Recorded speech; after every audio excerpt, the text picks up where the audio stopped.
Well, hello everybody, and welcome to the show today. It's really, really nice to have you here. It's been quite the week. I had a week off, and you know what? I did nothing. I did nothing at all. I didn't even go out into the sauna heat. I stayed in the air conditioner the whole time. It's Nice. okay. I'm white. I don't need sun.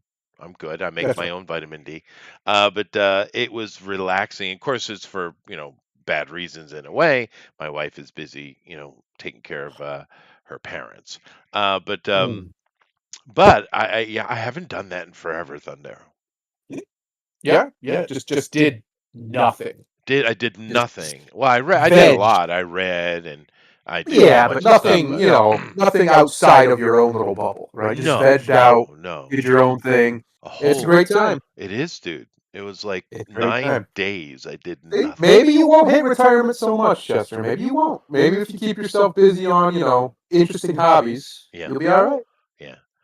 Well, I do feel like I haven't done anything really physical in a while. I need to go do something like that because the dynamite. I help that's physical and I like it. That's the reason well, it's not the reason I do it. My friend needs help, but I like it because of that.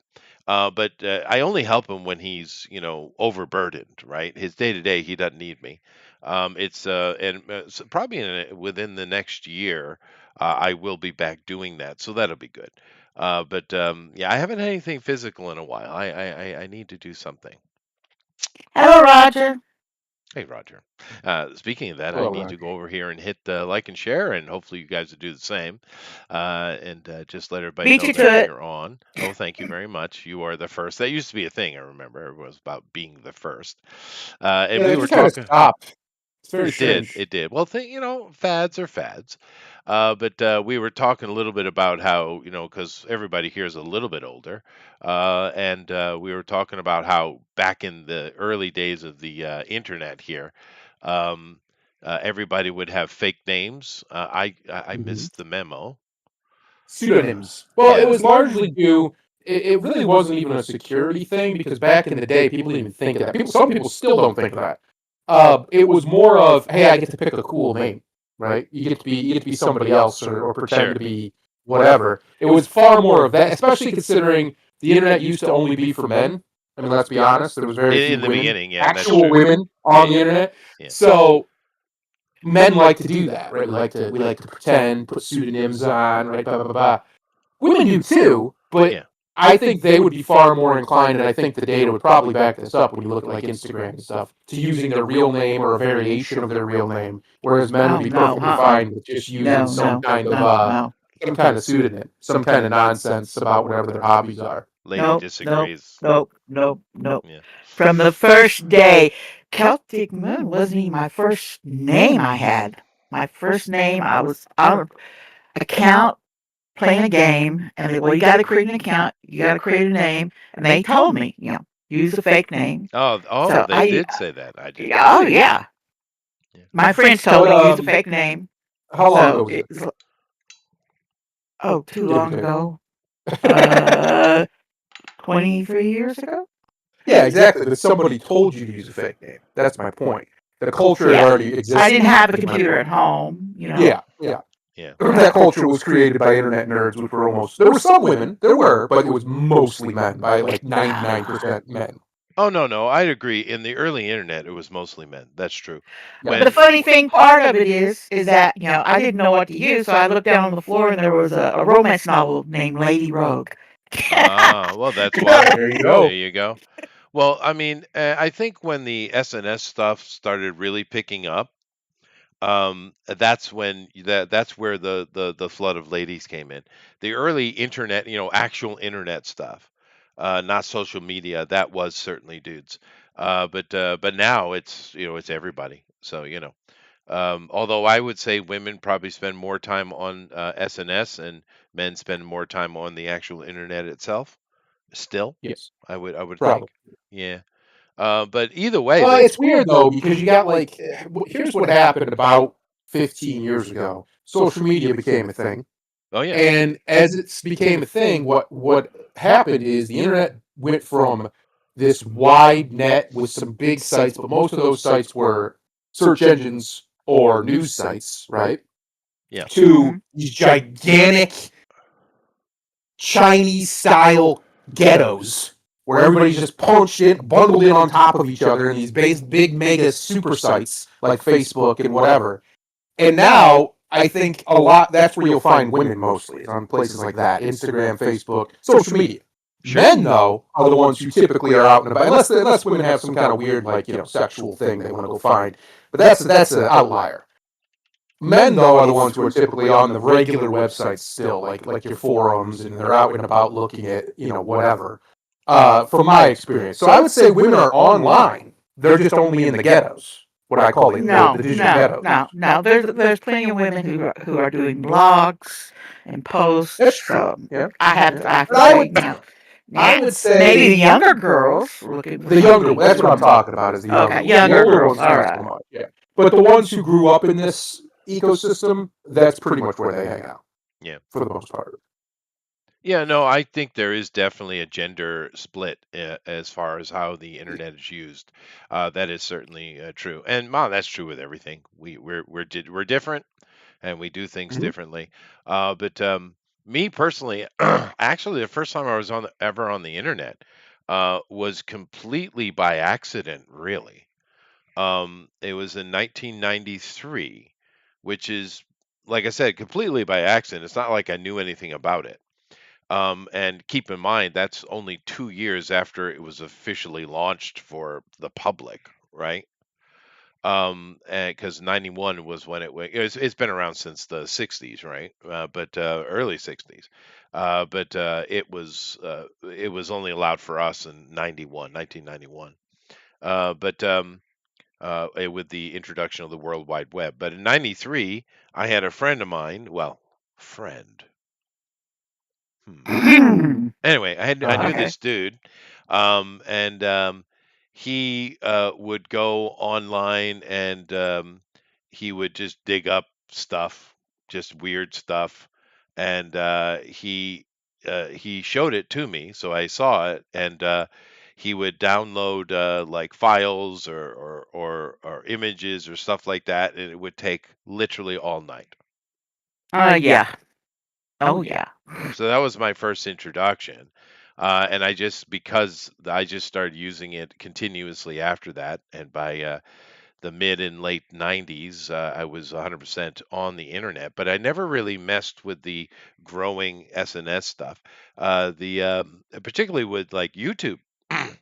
I didn't get into that until quite late. It was my wife that was using it because she kept watching CeeLo Green music videos. Uh-oh. Yeah. Not CeeLo. Not CeeLo. So I started looking into it and I was like, oh my God, this is like a human library. This is amazing. Yeah, and I Yeah, have that's not exactly stopped what it since. is. Oh yeah. The Dude, greatest library we've ever created is isn't old it? YouTube. Oh yeah, no, I agree 100%. Isn't it shocking how few people with these phones that are in their hands all the time don't Yep. actually utilize what is there? No. Nope. Uh, I don't. I don't. I don't One take of- videos. I take very few pictures. It's generally of my dog or I'm nature. talking about access to the great library that is there. I use Oh, it. that library. 90% of my use of the internet is for that. The rarest trait among humankind is curiosity. The vast majority of us are simply not curious. We'll get curious if something's out of the ordinary in our normal routine, Yeah. because that's right in front of Like us. cat. But outside of that, see, we have that little axiom because the elite don't want you to be curious. The people in charge want you to never question anything. Yeah. Ever. Don't think, don't ask, just do what we tell you. Yeah. And most people are very happy to live that way. Very happy. Well, most people are easy little consumers, and that's fine. Yes. I mean, they live happy lives, Yeah. so what's the problem? That's it's their business. It is But their the truth of business. the matter is, to answer your question, that's why Yeah. most people will never utilize that power that they have. It is. We always had this idea that if the world just knew, right? If everybody just knew, well, it's okay. It's right there. It's not that hard to find. Yeah. And yet, Well, yeah, no, I agree with you, but there is a problem, though. yes. Because I was Baby library. boomers. Well, they're always a problem. But I was library kid anyway. when I was a kid, so it's Mhm. not weird that I continue to do that. But no, the problem is, um, you know, you have people like me, right, who have Yes. wasted their life filling their heads full of trivial, useless, trivial crap, right? Uh-huh. Um, Now it's at uh, the tip of your fingertips. but yeah, but it's in my head, right? So I have ridiculous, databases of nonsense in my head. You're all well aware of it, I'm sure. Um, Yes. but the problem is with this AI. See, AI has been in full swing, and people don't get it. It has been in full swing, and what they're using it for is to control the narrative. Say they used to burn books. Now all they have to do is rewrite them, you see. And Yes. that's exactly what they're doing. I have seen so many things on the internet that it's very hard to search around it. I think it's probably going to be impossible in 5 years. Where now the truth is whatever they say the truth is. And here, me with my little bit of knowledge I have in my head, and I see it, and I'm like, well, no, that's not true. But I'm never going to convince any future young person that, because, like, no, Grok said this. Mm. No, I mean, we're Yeah, no, it's a screwed in that problem. regard. We're screwed in that regard. It's a problem. Yeah, it is a It's huge problem. why it's very important who controls the AI. Yeah, that's always been true. Power is who controls the knowledge. Yeah, it's Yes. very true. And a lot of people, like, the Mandela effect was a cute little fun thing for a while, right? And Yes. but there are real life examples of things when you find them out in the wild, and people like, look, look, look, this proves that we're in an alternate dimension. No, that's not what it proves. What it proves is that, yes, the Google people have changed the truth, and that's what it will be from now on. And of course, all that Mandela stuff was just a dry run. That's all that was. Yeah. Testing the Insignificant old babble. waters. Yeah, that's what they were doing. But it's really weird because I find a lot of people that'll go in the wild and they'll find a book or they'll find a thing and say, "Look, see, this is actually what it was, and it's been changed, and therefore alternate dimensions." It's like the flat earthers, right? They find an error in the math, and there is an error in the math, by the way. There is, right? But instead of saying, "Okay, well, why is that error there?" and it's been there for centuries, they just jump to, "Oh, the Earth must be flat." And it's like, dude, the only time the Earth was ever considered flat was like during the frickin' Middle Ages, right? No one before Hmm. that thought that, and no one after that has thought that. It was like this really dark period in Catholicism that the Earth was flat. No one else outside of it thought that, but they jump right onto that because they found something that is wrong. And I think with the Mandela effect, this is exactly the same thing. You found stuff that's wrong, but it was intentionally created to create chaos and see if they could control the narrative, and they obviously found that they could. But yeah, but the Mandela thing was fun. I did enjoy it, but it's also insidious at the same time. So yeah, we're screwed Yeah. though. We're screwed. If you want truth, so just it's okay. I guess we just got to live in that world. In the end, pure totalitarianism just doesn't work. Therefore, Correct. we're going to find some happy medium, just like the You- architect did in the The in the reason being, Matrix. exactly, I was just about to say, the reason being is because, as the architects, you literally read my mind, as the architect talks about in the Matrix, there's a small percentage of people that just won't submit. They won't do it. No Yeah. matter how hard you try, they won't. Even in China, this happens. They get tortured and beaten, killed, and disappeared. And, Oh I mean, yeah. look at all the stuff going on over there even now. After Oh yeah. everything they've done to control those people, they're still resisting. There is just something in some people. I consider myself one, at least I hope I am. I say it all the time. I call them the bastards. Yeah. They're just belligerent. The answer is no. And it's not even necessarily because what you're asking for is unreasonable. It's the way you're asking it. You're demanding submission. I will not submit to you. Yeah. I will submit to God, but I won't submit to you. Right. And there's people who can't tolerate that because they genuinely believe they're better than everybody else. And then there's people who are the other way who won't tolerate their demands. One of the things in the first Avengers movie, which was actually a pretty interesting scene, when Loki shows up and demands everybody kneels, and almost everybody does, but the one old man, and that one old man it's a pretty accurate representation. that one person is all it takes, right? It only takes a few, a handful, to just say no, and all their power disappears because it's Right. an illusion. They don't have any real Well, power. I'm sure that was a wink to the that guy at the at the Nazi Yeah, convention it was. that It was. refused Sieg Heil. Uh, but um, but no, of course that's true.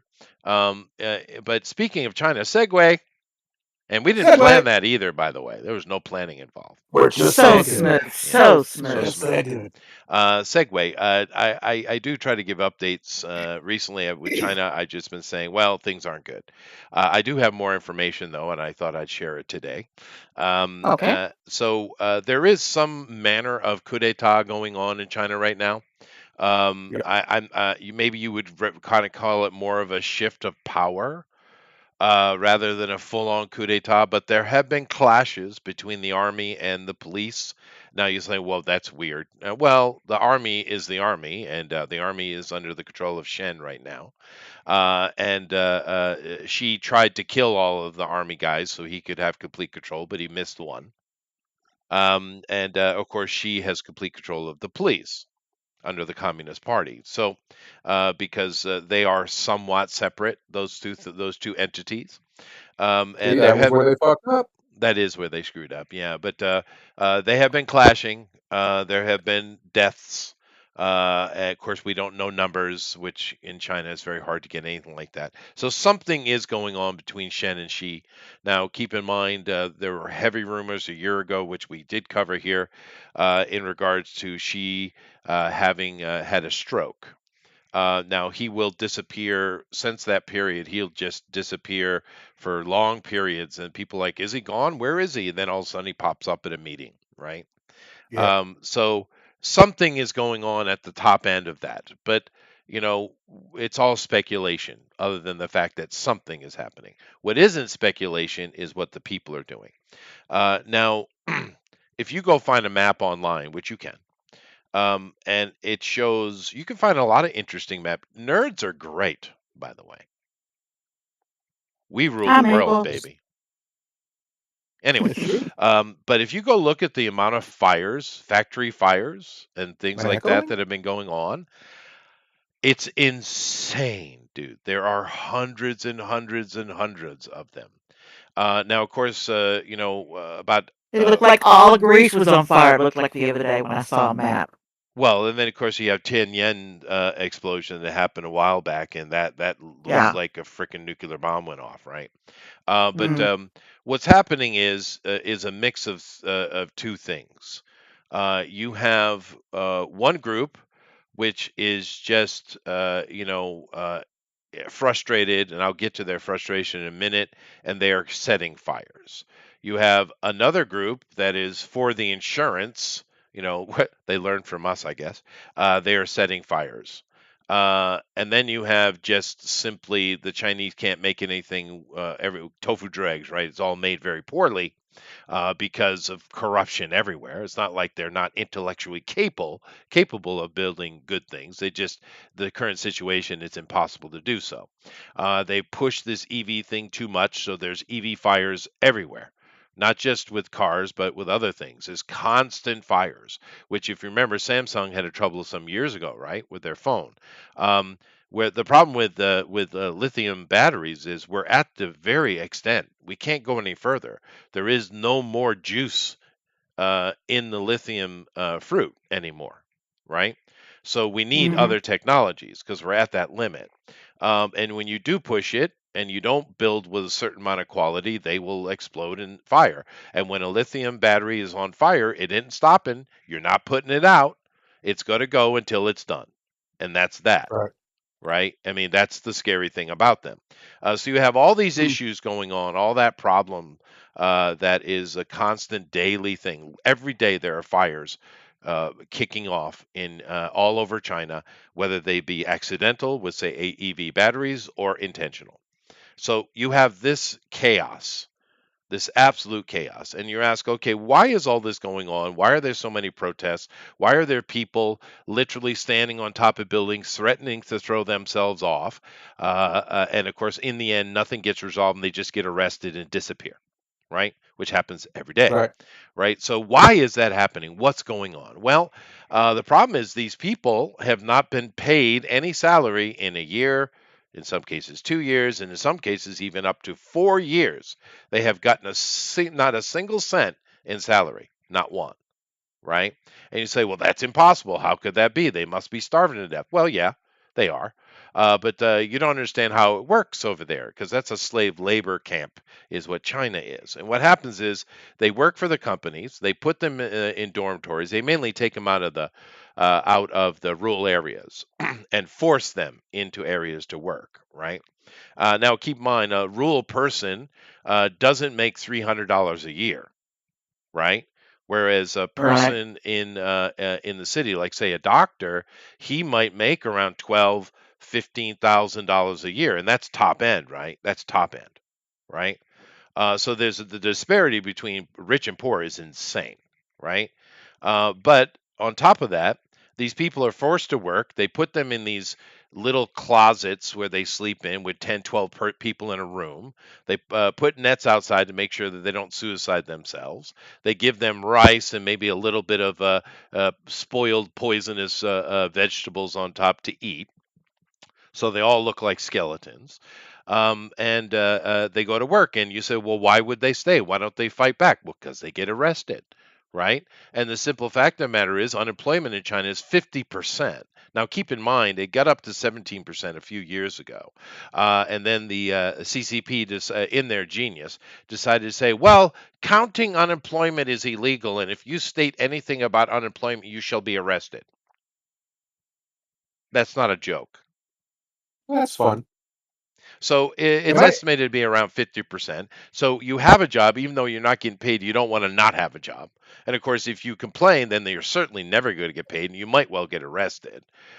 So this is the situation in China. It's a full slave labor camp, is what China has become. The people are beside themselves. Homelessness is rampant. It is everywhere. It's so bad that in little things like we have like an underpass underneath a highway or a road, right?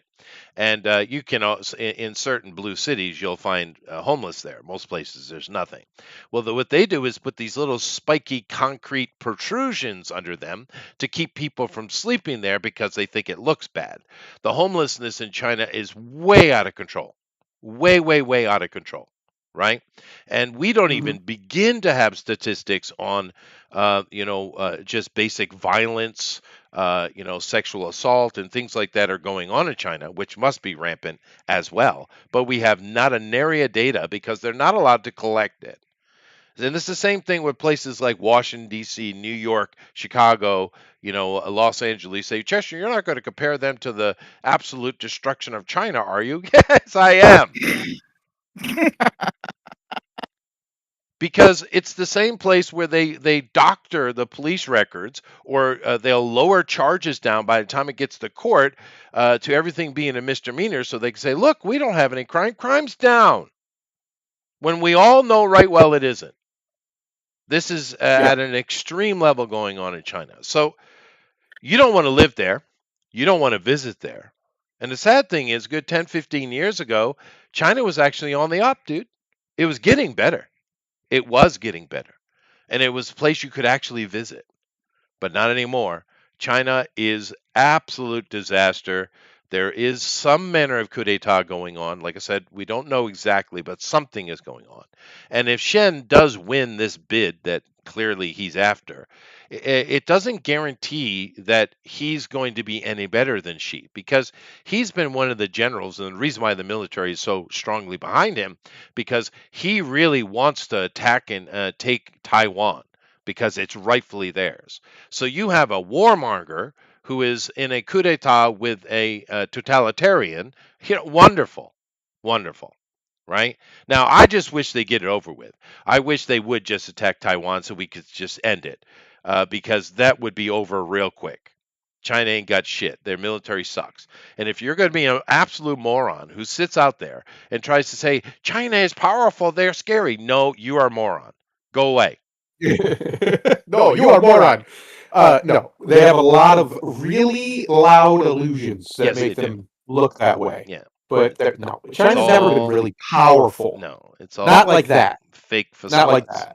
that. In fact, Asia's never Potemkin been, village. except for the Middle East, like for a while. But when you go past that, militarily, they've never really been much. They've had a few glimpses here or there, but by and large, it's pretty much always been the West or anything west of the Middle East that has been the military strong forces. Japan had its moments, of course, Sure. but by and large, it's been Europeans and what we would call Arabians today who have been like the military oomph throughout Yeah, but history for long stretches of time. even when the Arabs or the Turks dared to Yeah. come into Europe, they got absolutely vaporized. I mean, Mollywop. well, yeah, if you talk about just say, for instance, Belgrade, right? If you've studied your history in 1456, right? July 4th. Oh, yeah. Interesting number. Which is interesting how often that old number pops up. Yeah, 74. but there were hardly any actual soldiers in that army. They were mainly all farmers, literally with farming implements against the actual Sultan of frickin' the Ottoman Empire in Istanbul with his gigantic army coming in, and they got absolutely trounced by a bunch of farmers in Europe. So yeah, there is distinctively something about the Europeans that you don't want to mess with militarily. I don't know what it is. I can't put my finger on it, but It's the milk. it might be. Yeah, and I've been Yeah, told right, recently it's that that milk calcium. is indeed racism. I've been told. That's right. Yeah. Yeah. But it's honestly, it's just the base stock of the people, of the men, really. But the women too. They're the ones who breed them. Has a higher threshold for physicality than any other. The only ones that really come close are the Africans, but those are only the Africans that are reared by typically Europeans. Actual Africans are fairly frail and weak comparatively. Yeah. Because of starving, many of them. But I you know think my another point. thing, the positive word would be bravery, where in truth it's just insanity. But the Europeans will charge a full line of Janissaries and not think twice about it. This is the weird thing about the Europeans. And it's fairly universal, regardless of religion, because even the Germanics before the Christianization were like that. Oh yeah. They would just, No, it's a they just- European they- thing. there's We're a just there's a crazy white bloodlust people. Yeah. bloodlust within the European genome that is just unique. So that when it's interesting that the smart non-whites who have had to deal with our ancestors and us for so long, and they will say things like people are just crazy or just violent. And I'm like, yeah. Yeah. Wait, it's true. were we supposed to apologize? Yeah, Or we it's have true. that thing, and it But helps. we're also civilized, you say. That's we the can that's be. the catch. Yeah, we can Yeah, be. most of the time we're civilized, we're calm, we have a demeanor about us that is decent and fair until we don't, and then there's just a level of violence that nobody was prepared for. Right. It is And interesting when we look at efficient it. violence, efficient violence, not just Yeah. wanton violence, efficient violence. We go right to the head of the snake and brutalize it. That's what we've always done. And the Chinese, and of course later with the Vietnamese and the Koreans, they had a problem with this getting their soldiers to fight, right? Which I get That's it. right. You know, it's scary, right? Terrifying, yeah. So what they would do is give them drugs, like the one that was created mainly for that is called PCP, That's right. to make them charge into battle. And of course, instantly the Europeans, or the British or the Americans or French, ran into a problem. It's like, okay, that's a problem. So, but we found a solution. It's called the 45 Magnum. Yes. when you blow out their torso with one shot, Well, I mean, the main reason was with the other calibers we were using, they're at such a high velocity that the bullet just goes through the body, and that doesn't. right. They just keep coming because they're on this drug. But the 45, 44, these larger calibers, 357s, what they do is a much slower velocity bullet and a larger bullet. So what it does is knocks them down. Yeah. That's the point Has of those heavy calibers, is to stop higher the impact momentum. force. Yeah. But so we did. My point is, with the use of drugs, we've seen some people have a little bit of that battle frenzy that the Europeans seem to be able to naturally just kind of gussy up when needed. It is a weird thing, and there are entire book series and lectures on why is this so?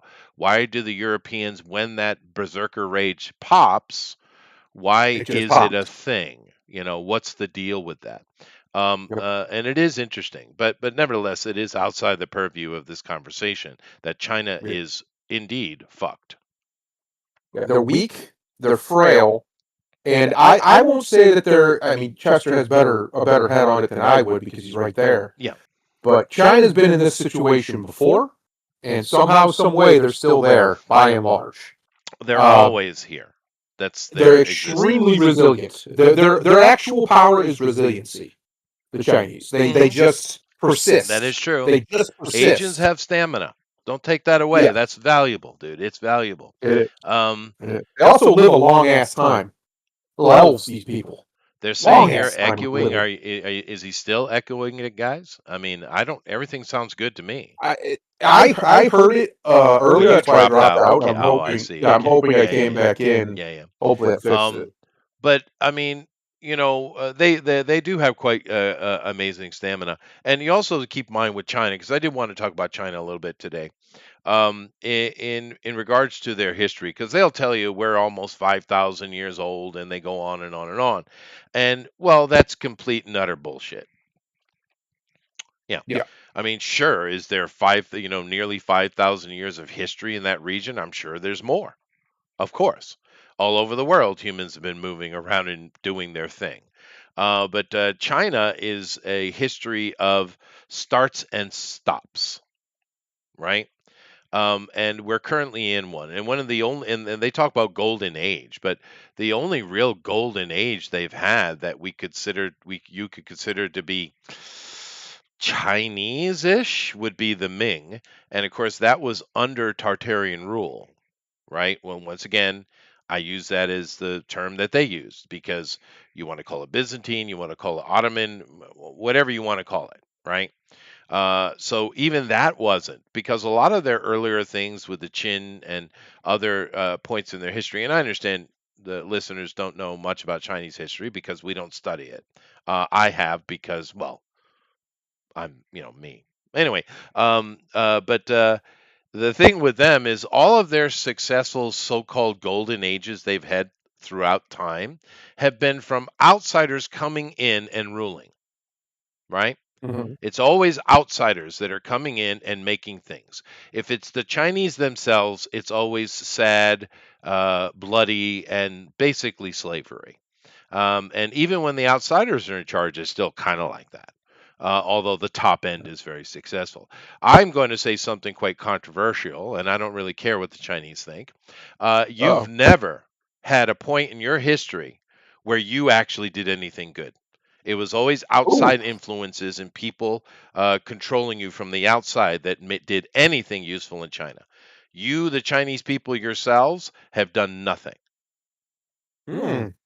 That's harsh. But it's true. I'm trying to argue with it, though. I'm trying to argue with it, though. Who invented the gunpowder? That was cool. Sure. I mean, there are a lot of technological advances, but a lot of them were under. You had the Cathay invasions. You had the Mongolian Yeah. invasions, which, of course, keep in mind that's all underneath the Tartarian, umbrella, right? Right. You had. We've had a couple other invasions from outside. We're not exactly sure who Gog The and one, Magog was. the two things we can give them for certain, right? I'll give them these. They had technological advancement beyond everybody else at some point for various reasons. But one thing they did very well above everybody else until very recently in history was porcelain. They did that. Yeah, but They that's have not that. even true. Even that's What not do you true. mean? We I'm call it sorry. China for a reason. What? I'm sorry. Let me help you. No, I know. But no, actually, at that time, what was happening? We're talking about the 15th century, 16th century, right? Yeah.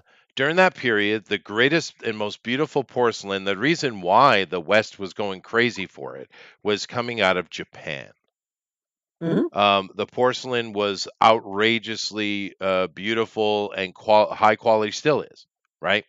Yeah. And they were selling like hotcakes. And also because they, in Japan at that time, they had in the cities they had red light districts. You see, Mhm. and in those red light districts they'd have theater. They call it kabuki, and there's some other ones too, all kind of stuff. And they would print off this thing called ukiyo-e, which is just Yes. wood block printing, and they'd make Yep. posters by the thousands and put them up in the town and sell them to get people to come to the show.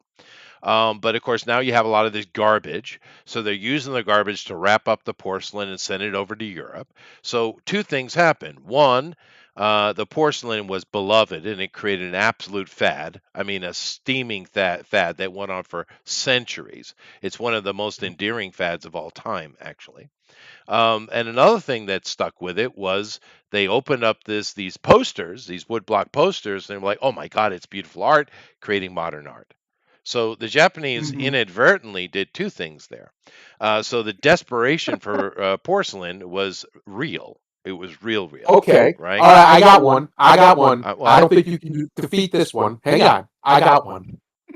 Noodles. Okay, Now, come on. I'm going to get to noodles in a second. Let me finish the porcelain. But what happened was the totalitarian family of the Tokugawa family during Edo Jidai. They were totalitarian and they wanted complete and utter power, so they locked the country down, and it was completely locked down by 1673. And therefore, what happened was all these Europeans, and of course by this time some areas in the Americas as well, right? Were desperate for this porcelain stuff, this amazing stuff. They couldn't get it out of Japan anymore. So they looked for other markets and they found it in China. It was lower quality, it wasn't as nice, but it was still porcelain. This is why the Chinese market opened, and it opened for 200 years, which was enough to put the death knell in because by that time everybody just called it China. Okay. So, yes, they didn't do that. They got lucky, as usual. Noodles are not Chinese at all. They come from Turkey. They're Anatolian. Then what were? Explain to me, Chester. I gotta ask. You know, What were the Romans trading with the Chinese? spices, teas. The spices. Tea was a Like, big do they thing. get tea? Silk. Do they get silk? They would have exotic woods was the thing. Yeah. Yeah. Um, You and things. yeah. It was mainly this kind of stuff. And of course the Silk Road is a misnomer because that's been going on from long before the Romans. The Egyptians or the Yes. Cometians, sorry, they had their own deal. Matter of fact, the story of the unicorn, which I've told here before, comes out of that deal. Which that's we don't even know exactly when that happened, but that's thousands of years ago. But Yes. there is stuff to trade with China. But it's more of the raw resource is mainly what was happening where finished resources were going into China because during Roman time the Chinese didn't have any real finished products. It was raw Industry. products. Yeah, that were No. coming that the The Roman, at Romans least the had a Roman lot of leaders, industry. they did. They were just They did. so obsessed with slavery that they could never get out of their That's own way true. and let it happen. They were close to an industrial revolution at least three times. Some argue four. Yeah. But it was slavery that kept them from getting Oh, that. imagine that. Somebody needs to make that show where the Romans, the fifth time or whatever, they finally cracked the nut and they had the Industrial Revolution. How different the world would be Sure. today Well, if if anybody, what Rome, if as China we, kicked off and had an industrial revolution, or yeah, India, or something like sure, that? sure, Yeah, no, it it would would have have. just been completely different. It would The change the world would be world. completely different. That's true. Now the noodle thing, I'm not going to sit here and say that the Chinese haven't mastered, or even I'd say the Japanese have mastered it to a greater degree. Um, because keep in mind, ramen means Chinese noodle. Just so you know what the word means, it means Chinese noodle. Ramen. Men is noodle. Ra is a word for China. But are you going to sit here and tell me that the Japanese noodle, the ramen, isn't better than the Chinese one? Because it's way better. And yes, China does have ramen, but it's not great. It's really not. But so it's not saying that a lot of the modern foods you find in China, all of it is coming out of Anatolia. But the Chinese did do their own thing with it, so there is value there. I'm just saying that they didn't invent the noodle, which that of course brings in to a complete round circle with Marco Polo, because a lot of people think Marco Polo was a real guy. And there are people who will argue with you that he was a real guy, but we don't have any evidence at all that he was a real guy, right? Um, Yeah. there was somebody, obviously, that was doing something. Was his name Marco Polo? Well, we don't really know. But Marco Polo did not bring noodles back to Italy. They already had them. Yeah, the whole noodle thing is just ridiculous. It's just ridiculous. Yeah. Yeah. Yeah. Mm. Because you got to understand, until we went back to the New World, and yes, I said back to, um, basically, the Roman Empire was so endemic, right? That all of its cuisine and food, which is taken from many regions, coalesced into, the Palladian cuisine, right? And of course, Mhm. when the Catholic side, because a lot of people look at Constantine and the splitting of East and West, and the Catholicism in Europe and the Germans taking over and screwing it up, shocker, and then the French coming in with Charlemagne and making it an actual real thing, which wasn't a good thing. It didn't help, right? Yeah. That whole dark age that was Catholicism, we seem to forget that Rome did continue, and it continued in the Byzantine Empire, right? Which was just Eastern Rome. That's it. And we could go into history showing how there was 2 to 4 parts of the Roman Empire. They were always fighting for supremacy. But the Eastern one won as far as Rome is considered. So what happened? All the cuisine, all the technology, all the ideas of Rome ended up in Byzantine. And it continued on in through the Tartarian expanse, all the way into China and beyond, right? So the Roman Empire only died just a couple of hundred years ago, dude. And many people would Right. argue it's still here because America kind of is the new Rome, aren't we? Right? But my point Yes. is that the Catholics were an absolute frickin' disaster, right? Now they were able to keep their borders by begging people to send, nobles to send their warriors to fight, and they were able to keep their borders for the most part. But they were a complete disaster when it came to culture, cuisine, learning, education, because the early Catholics were all about you shut up, be stupid, make babies, do what you're told. That's what they were, right? Whereas the Byzantines were, for all their violence, they were open-minded, create new things. They were visionary, right? And Right. therefore, but in this conversation, talk about food, the cuisine continued on through them. And because of their reach and their complete control of majority of Eurasia, and like I said, even into the Americas and beyond with trade, most modern food today comes from them. So we're all eating some version of Roman food. Now, when the Americas reopened, we got a hold of some new products, right? And that, like chocolate and tobacco and cocaine. So with those new products, our cuisine has evolved, but pretty much the whole world is eating Byzantine or Anatolian food. Roman food is what we're eating. It is that's the truth. Even in Southeast Asia, like, oh, even those great little noodles down. Yes, even those. Matter of fact, if you translate those very famous Thai noodles, if you look at the word and you translate it, what it means is Muslim noodles. Mhm. Sorry, Interesting. sorry. I know comics.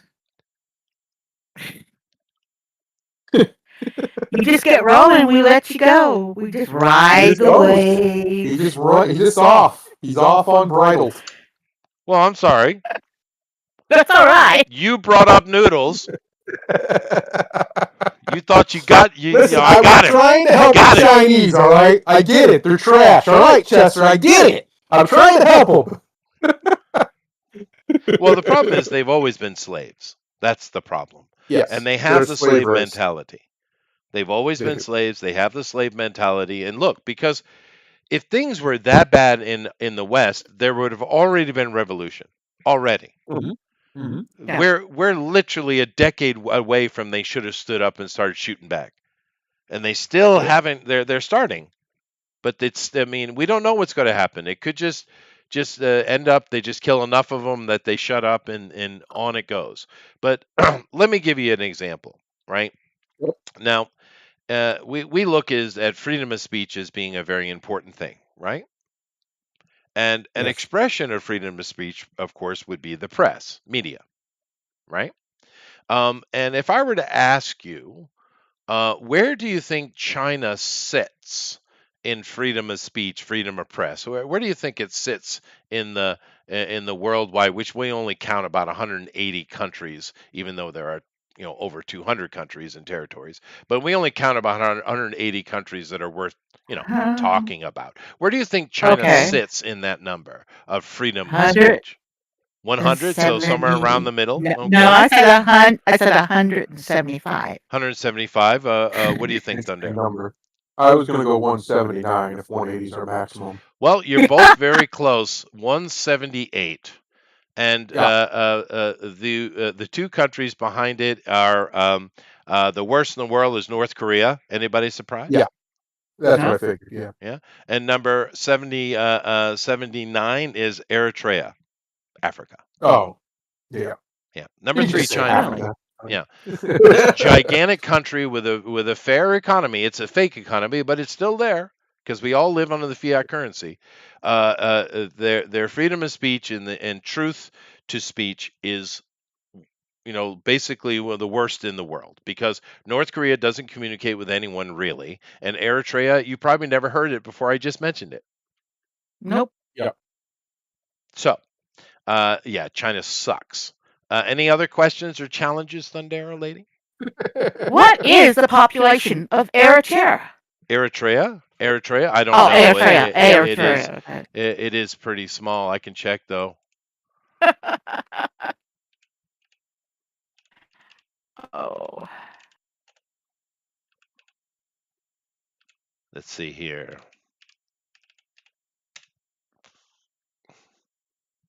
Enjoy. Hollywood. I need my gossip. Let's see here. It's between 4 and 7 million. That's Yeah. pretty low. But it's an absolute dictatorship. It's disgusting. But then again, Africa. I mean, honestly. Yeah.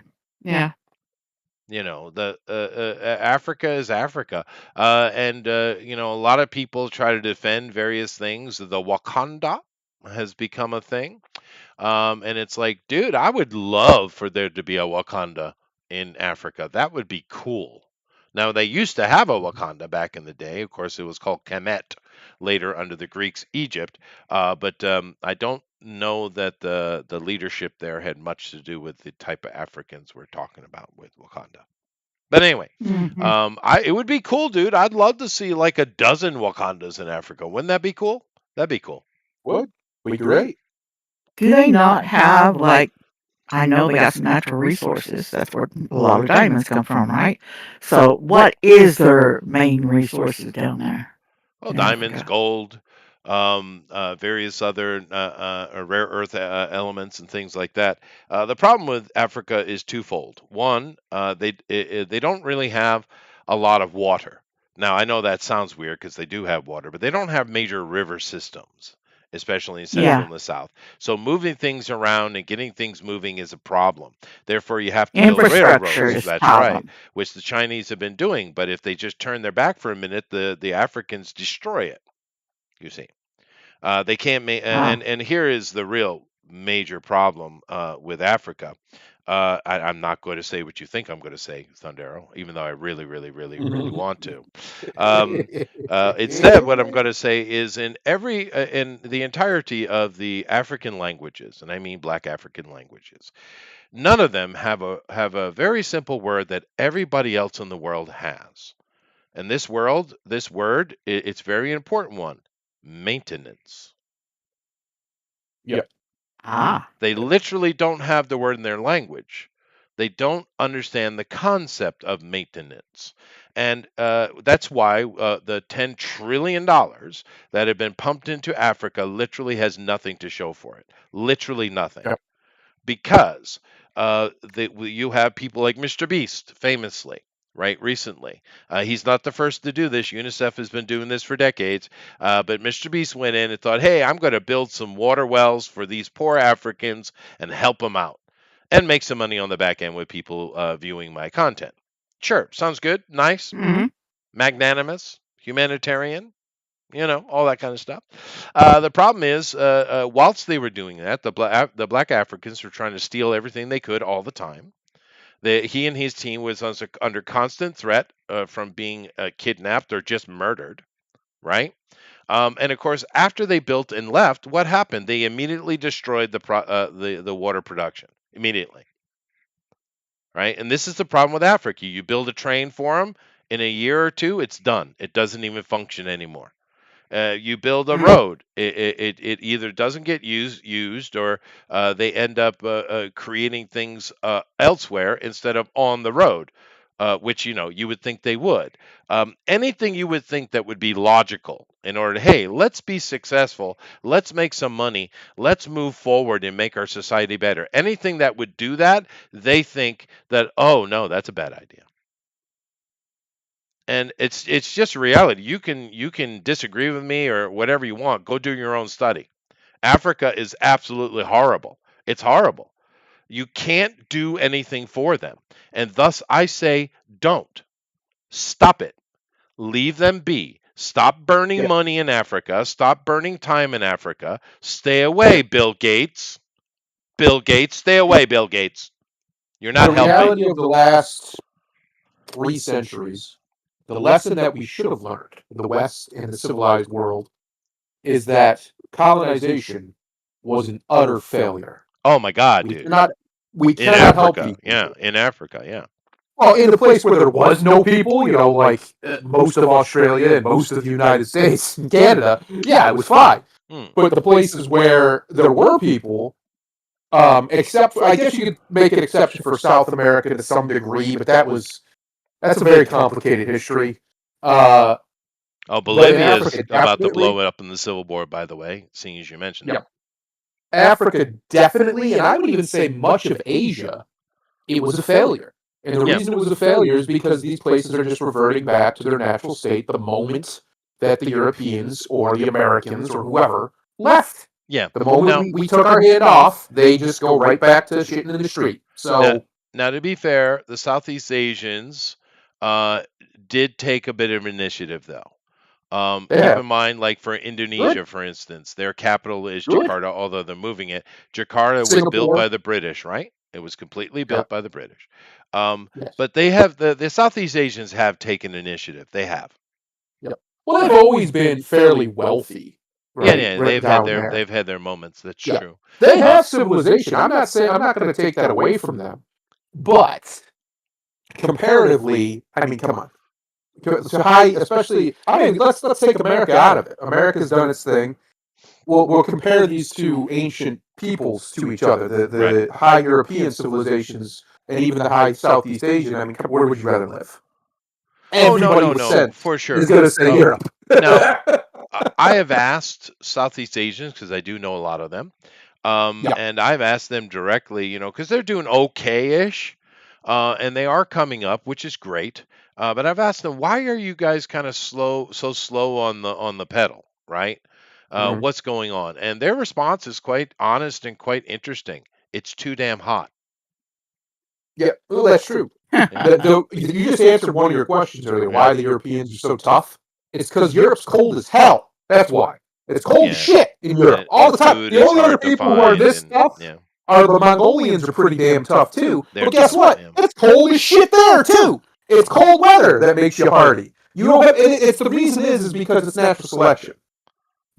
You don't get to survive just by existing in cold weather. You got to do stuff. Yeah, you got to You move. got That to is do true. stuff. Yeah. And the Japanese, of course, are coming out of the Altai as well. So Yep. it makes sense why Yep. they're like that. And a lot of their culture and their things that they have, like everyone knows the samurai and thinks it's really cool. Well, that's not coming from them at all. It's coming from the Slavs, the Yep. Altai, mercenaries and stuff.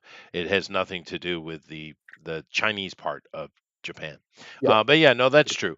But it's not. But my point being, Southeast Asia is not even close to the ridiculousness of Africa. Now, No, here is my much segue higher into. intelligence Yeah, on true. average. Here's my segue for me to move away, and I'll let these guys talk. Yep. Is this Africa is an absolute disaster area, right? And I Leave it really be. think we should just leave them be. I really do.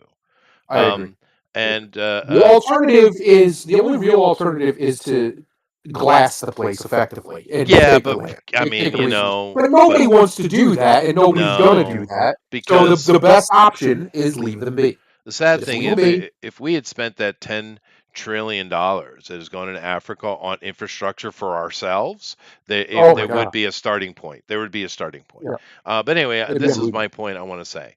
Out of all that, and out of all the ignorance and just the ridiculousness of the sub-Saharan people, even they can't stand Black Americans. Yes. So that's all I wanted to say. You can go ahead. That's it. He's all he's got. He's That's what at I got.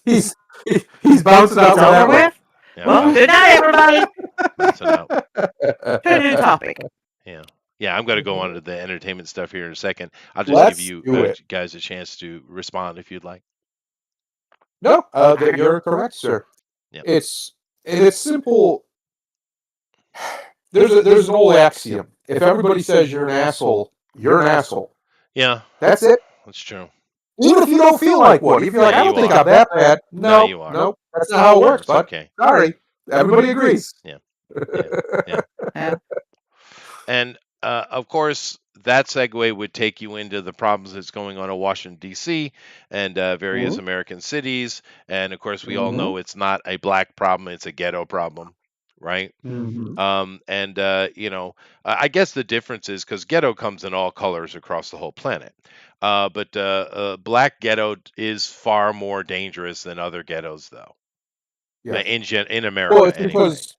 it's because their testosterone's so high, That might, which and makes them that we know that's typically a big part very of it, yeah. physical. But I mean, Yeah. ghetto in general, whether it be white, brown, yellow, red ghetto, it doesn't matter.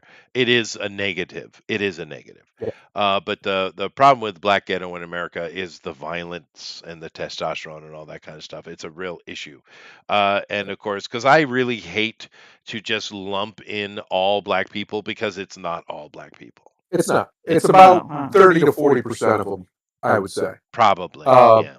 in the most extreme versions, is way less than that. But that number is the ones that coddle it, that let it be. The ones who don't, who get away from it, is most normal. They don't want nothing to do with it. They call it out. They got they got no Well, time they for it. suffer But under most it. of them, Yeah.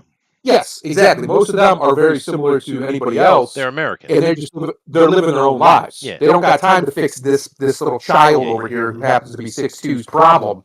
They got their own stuff to deal with. Yeah, everyone wants to say black fatigue, and I get the notion. I understand it, but I just prefer ghetto fatigue because it's more accurate. However, Alan says he feels African sometimes, and Alan, stop it. Have you ever thought about just don't?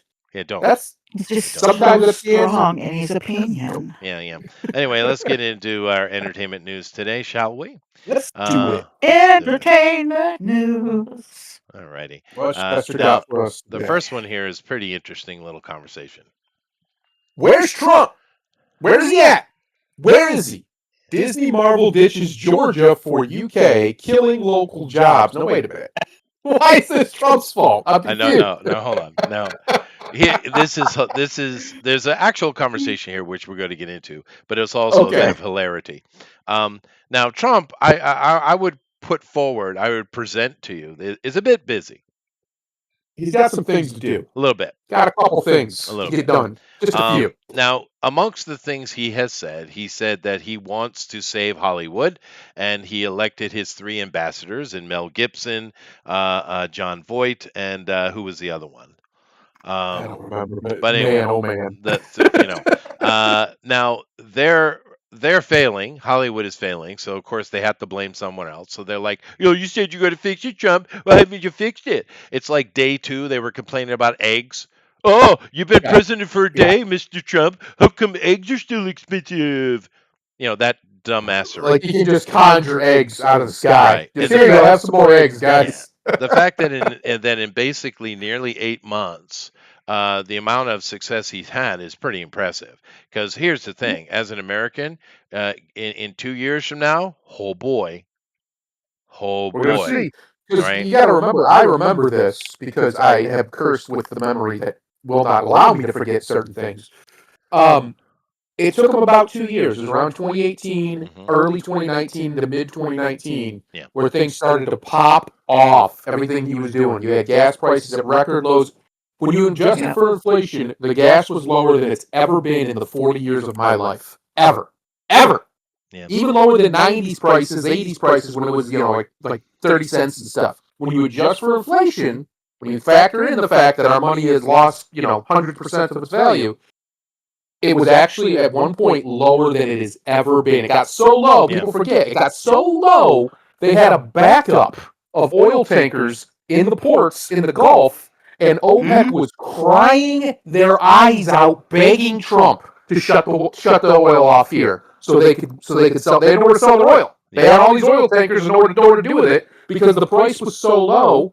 Because because we had overproduced so much, which is a good thing. Now, unfortunately, because he was magnanimous there, he did what they asked, and the price did go back up a little bit. But I remember it, Chester. I remember looking at the Speedway sign, and it said $1.17 in 2018, and I said, "Wait a minute, hold on, that's cheap. That is cheap. That would have been cheap 20 years ago. Yeah, that's pretty good." I've never had cheap gas here, Well, but it's Japan. anyway, They don't it's have oil. Japan. Yeah, they don't have any They resources. should buy now. They don't buy oil. Don't they make? They can't make oil.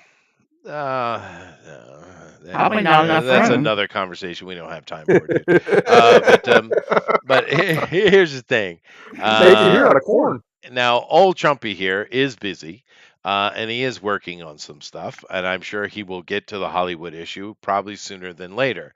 But this is just Hollywood bitching about their own failures, is what it is. However, there are some interesting points inside this article. Now, mainly what this article is about, and I imagine you all know this tentatively, whether you know it directly or not. Georgia has had an absolute boom in movie making. It's considered the Hollywood of the South. Georgia, yeah, the state of, right? And if you look at a lot of your movies, at the very end of the credits, it'll say have the Georgia Peach and Georgia Film Society sitting in there. Hundreds and hundreds, actually probably well over several thousand movies now have been made in Georgia over the past so many years, because the Georgian government did the same thing that Toronto had done years ago, or the Philippines or Australia at various times, to pull movie making markets into their territory. Georgia did this successfully. And a lot of movies have been made in Georgia. But of course, as time has gone by, the South in America is where all the money's being made anyway, right? So Georgia has improved, and prices have gone up slightly, although they do keep it pretty cheap. And what has happened, and I don't think there's any politics to this whatsoever. But what has happened is a lot of these big movie studios, particularly like Disney, Warner Brothers, etc., have begun over the past few years to leave America, particularly Georgia, and go to the UK because they have slave labor costs over there, because UK is absolutely out of control. And therefore, we're seeing a radical shift. Literally, this year alone, Georgia has lost half of its filmmaking, from 400 some odd down to 200 some odd. Here we go. 412 projects, 245 projects here in 2025. So that's basically a 50% loss.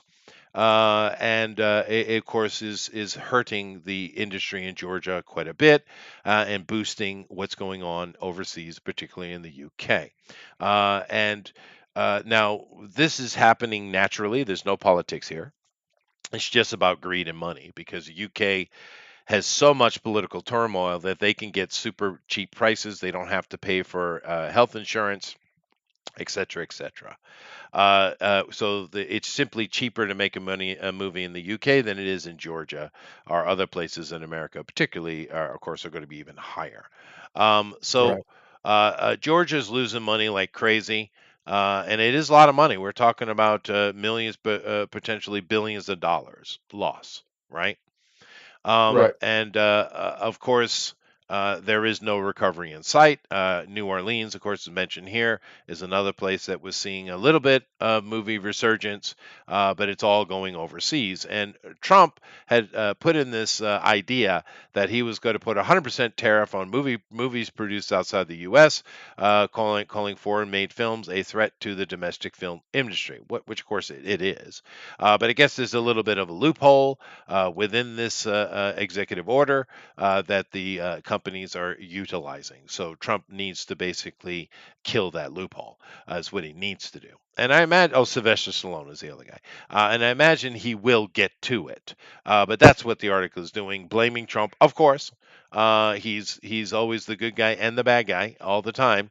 But that loophole is allowing them to go out overseas and do their production fully, which means America's even losing more money because that's the loophole. They have to make the movie completely outside the states with no money involvement in the states, and that's the loophole they've found. So what Trump needs to do is just put a general tariff on all movies coming into America if he wants to do it like that. I don't know that he should, but I don't. We can have that conversation. But that's what this article is about. Of course, Trump is always the one to be blamed, of course. Yeah. But America, in particular Georgia, are losing a lot of money because these big companies are just fleeing the United States to make films outside, particularly in the UK. And the reason they're doing is quite disgusting because the UK is, well, nearly lost. The government Right. there is, honestly, I would call, me personally, I call for a coup d'etat or just an invasion That's because probably what's coming. that government's out of control, dude. It's really, really, really bad. And Australia as well. But because of the low wages, slave wages, the stuff that they do with foreigners, and of course the fact that these Hollywood or American movie studios don't have to pay a lot of the costs that they would have to cover in America because they're covered under the socialist government of the UK. This is what has happened, and it is hurting places, particularly like Georgia, is hurting them quite a bit. What do you guys think? I find it interesting. I find it very interesting that the movie industry in America, which was once stalwarts, right? We were the king, and we still are. Yeah, Um, especially after the is war. is reeling, is dying, very It is. a very slow, painful, lurching death, and they only have themselves to blame. Yeah. So it's very interesting to watch. China is trying to, and they have muscled their way in. India has been doing India things for a while, but some of the best action movies in the world are coming out of India. They're just Southeast fun. They're Asia. just good Yeah, time. it's true. Yeah. What's killing them though, really, more so even than the political stuff, because that's modern.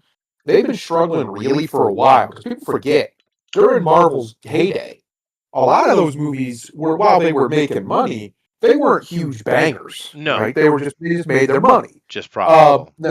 And then they had a couple here or there that were huge bangers, obviously, Infinity War, Endgame, blah, blah, blah. But by and large, they were mostly just, they were doing what they needed to do. They're putting out a product, people liked it. But they were really the only ones who were consistently making money, was Marvel and Disney. Everybody else was struggling. And when there wasn't big Marvel movies that year, the entire industry was struggling. The year that Endgame came out, If it wasn't for Endgame, the industry would have lost, I believe it was 25% year on year in Yeah. total. Yeah. Well, Endgame was you huge. remember back then they were complaining that the big Marvel movies were destroying the cinema because no one That's else right. could make any money outside of a superhero blockbuster. Yeah. Right, they were gobbling it all up. Yep. So Hollywood's been bleeding for a very long time. It's just there have been band-aids that have been covering it up. Marvel being huge was one of them. Star Wars, when it came back, they made a lot of money with those movies, unfortunately. Well, they made it on paper anyway. In their actual book, they didn't, but to the public, they did. These sorts of things made the image a little bit more bearable. And you had surprise hits that nobody really expected, like, for instance, the Joker movie pulling in $1 billion. Aquaman still, for some reason, pulled in $1 billion. Yeah. These sorts of things couldn't be. We were living through a time where there was a fad, a genuine on fire fad, which was a superhero movie, and it was just a money machine. It was. Especially for the one who started the fire. Which, fairness to Marvel, they did start the fire. They started this. They laid the groundwork for it, whether they meant to or not, a decade earlier in the late '90s. So they earned this. Yeah, with Blade and then the X-Men movies, and then obviously Spider-Man. They had earned this position, I would say.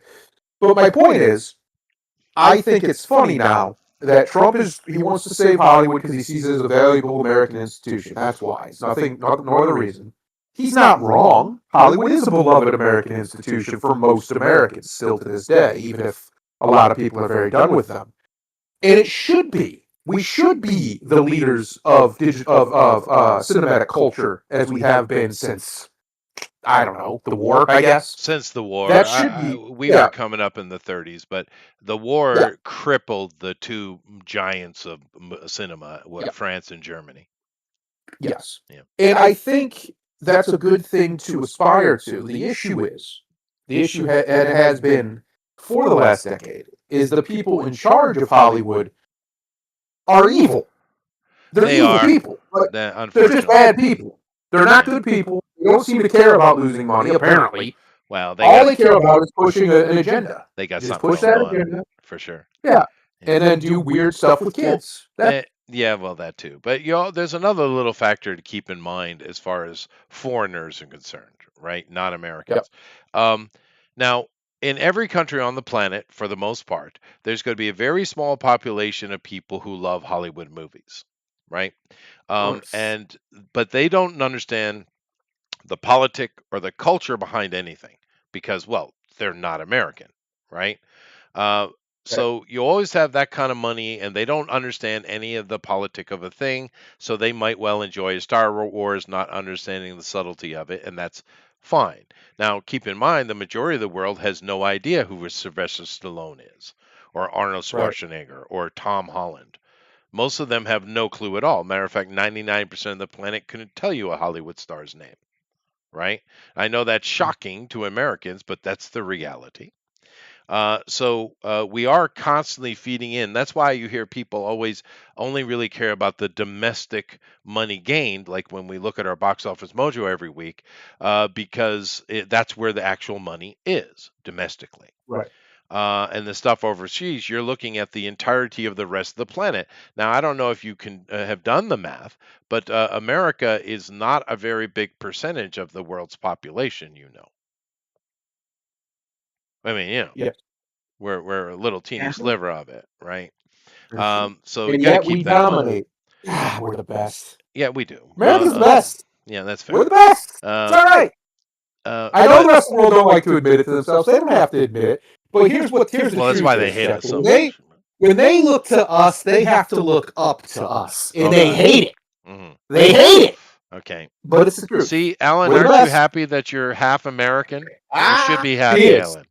He's like being half elf. You just won, buddy. You won the lottery. You just won. Yeah. But it is interesting, this ditching of America for foreign places. Now, it's not the first time it's happened. I mentioned earlier that there were many places around the world during the 80s and stuff that had opened up really cheap options for movie makers, right? So it isn't the first time it's happened, but this is the biggest move we've ever seen. Well, one of the other things is I do find it kind of hilarious that this is happening to the movie industry when the people behind the movie industry have been laughing at the Midwest as they've gleefully encouraged the manufacturing to do the same thing. Now, when it comes to their home, right, the chickens are coming home to roost in their house. All of a sudden, we got to cry foul and beg and plead for the government to save us. Well, the coastal elites always look down on everybody else. That is true. But there is another thing I'll mention before I let Lady comment if she'd like. Oh no, I'm not making no comment. Okay. But I will mention this before I move on to the next story.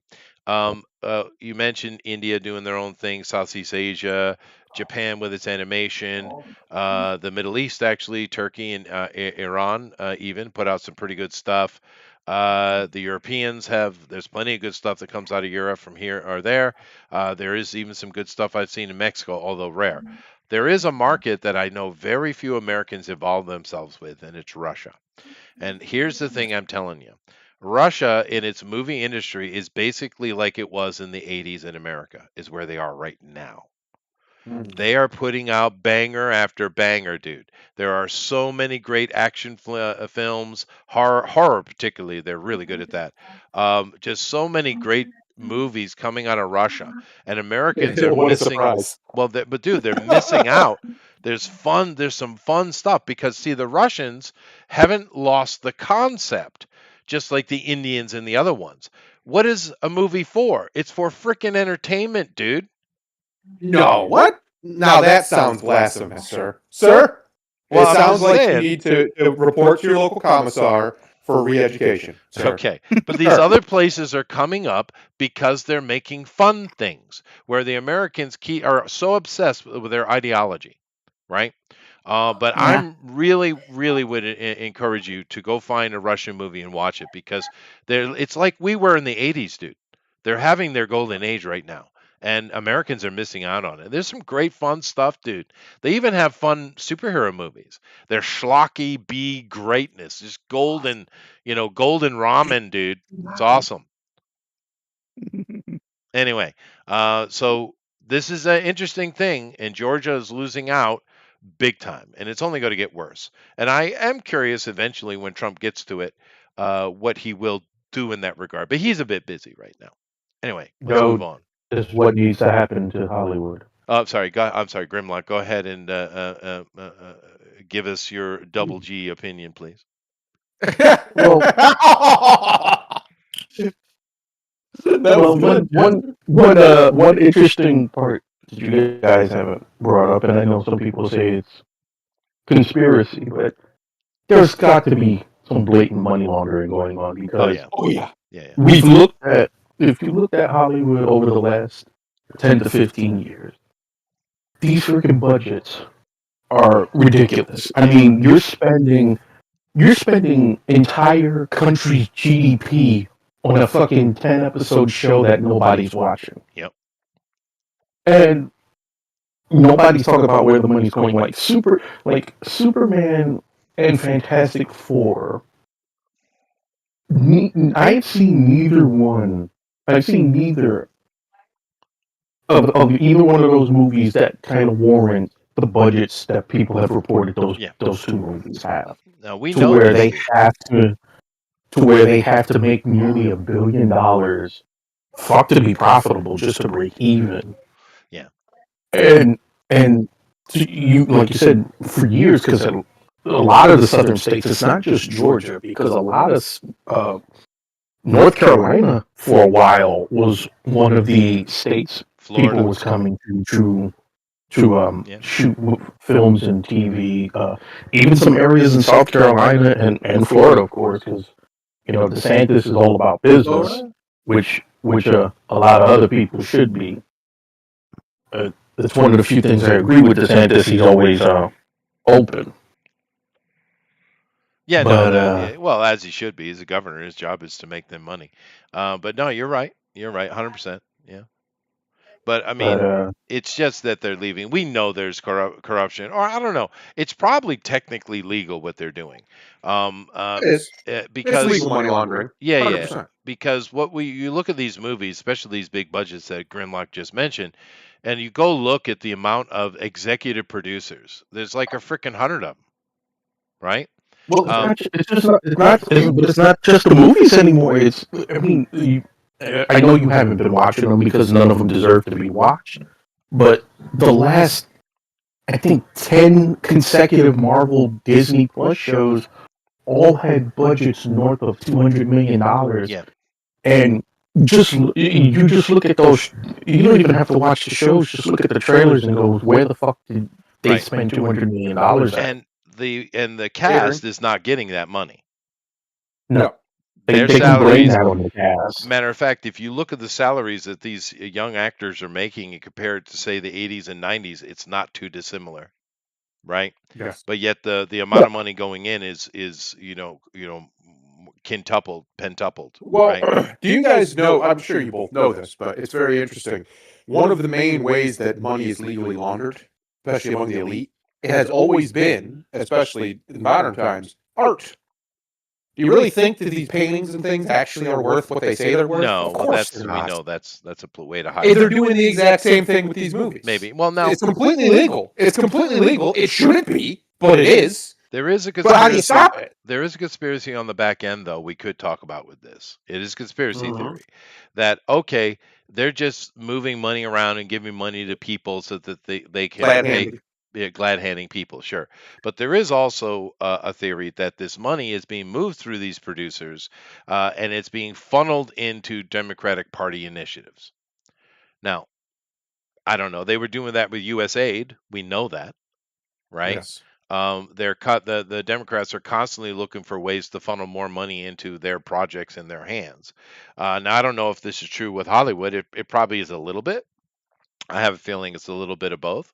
But yeah, that we know that they're overcharging to the nth degree, which of course means that from our point of view, these monies keep losing money. These movies keep losing money, but maybe in reality they're not, right?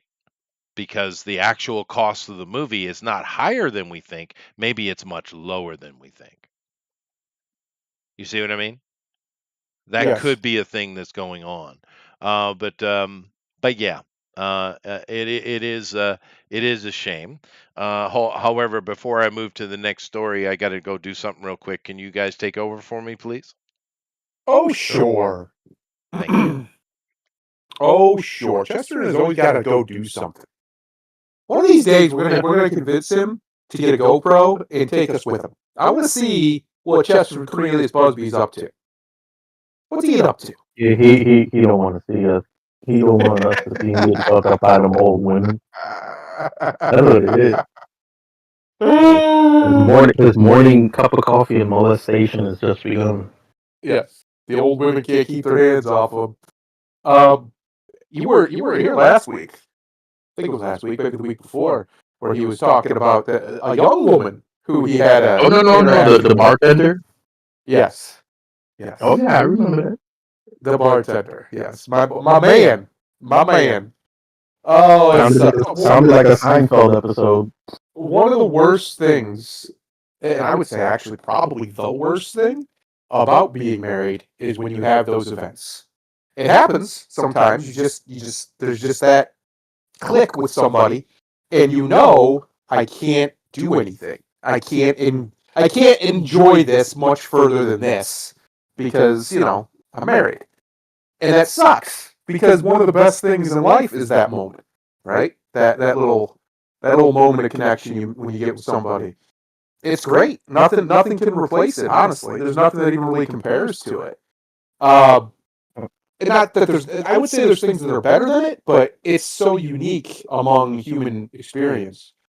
And when you have done the deed, you have to be a little bit guarded about it. Because it can happen with people you don't expect. It can happen, at any time.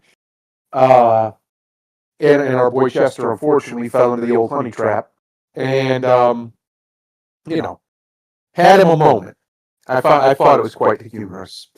But this Hollywood thing, like I was saying earlier, the reality of our world is all signs point to our universe, as much as we don't like to admit it to ourselves, is fair. That doesn't mean it's not cruel or brutal. It just means it's fair. And what's happening to Hollywood now, they have earned. They deserve it. They deserve everything that's going on. Now, Chester made a point that they might not be losing the money we think they are. They're not, obviously, or they wouldn't be. Because money isn't infinite. At least let's say maybe they got an infinite money tree somewhere. They're not. But what they're doing, they're losing money on the front end. Obviously, right? We can see those numbers, but we don't get to see the back end shady deals. We don't get to see the things where, if there's any product, let's keep it on the up and up. Product placement, advertising deals, yada, yada, yada, things like that. We don't get to see any of that stuff. So they very well could be making their money on the back end just from that stuff alone, as far as we know.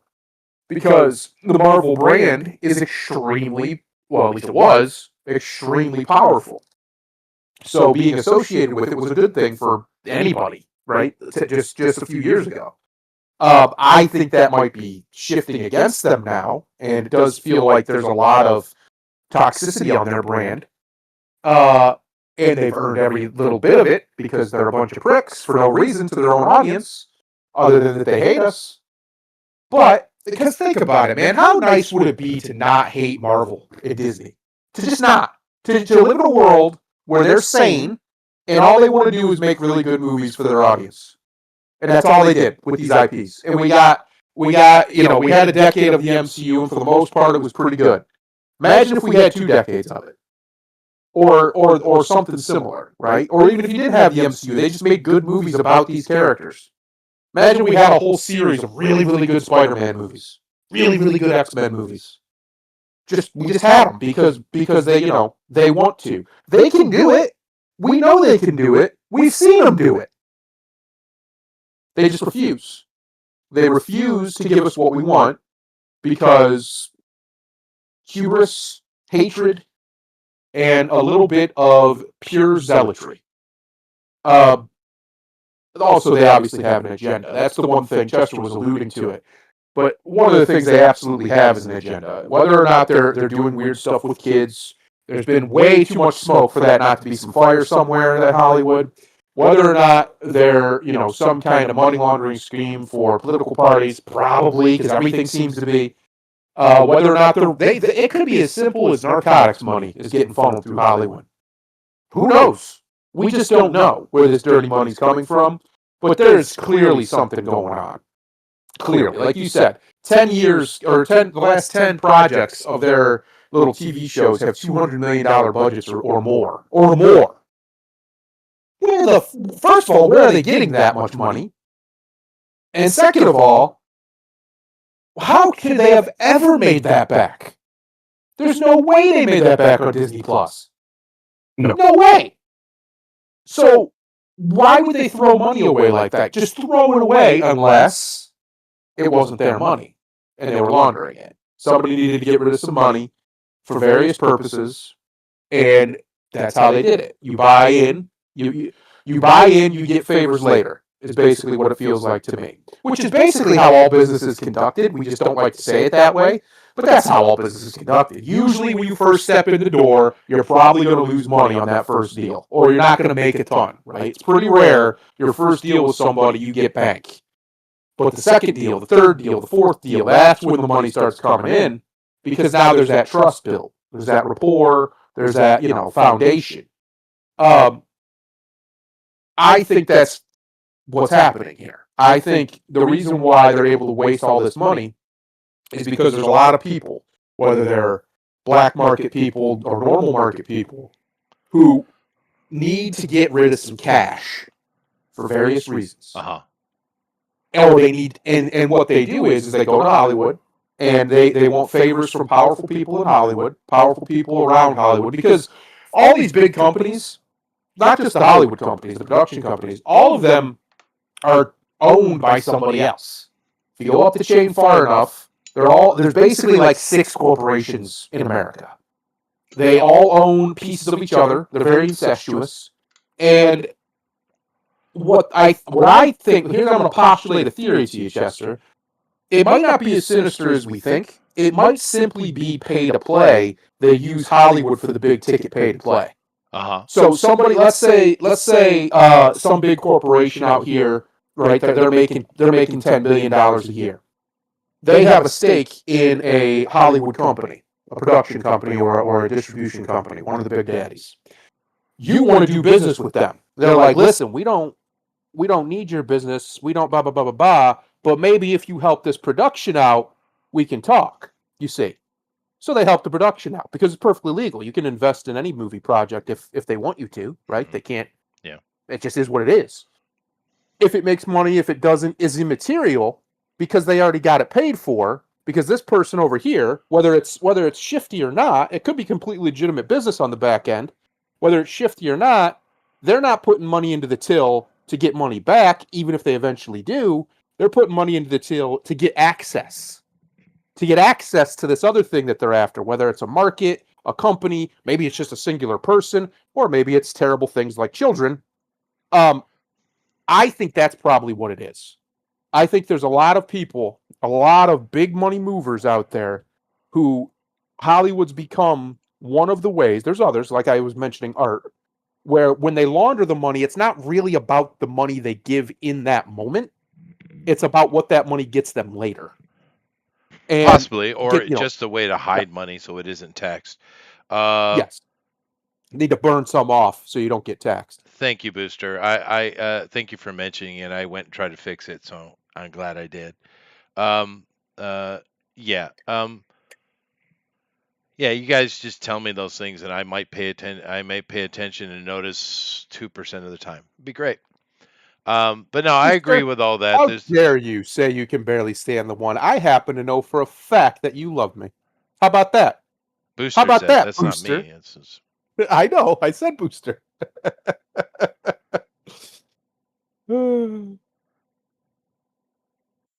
I have exorcised the demons. I'm glad I fixed it, guys.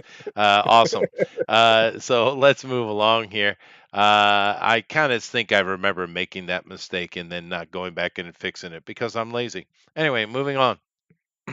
Moving on. Here we go. Superman digital release sparks divided reactions online. Well, it sparked divided reactions offline, from what I understand. It was one of those situations. You either love everything about it, or you're, eh.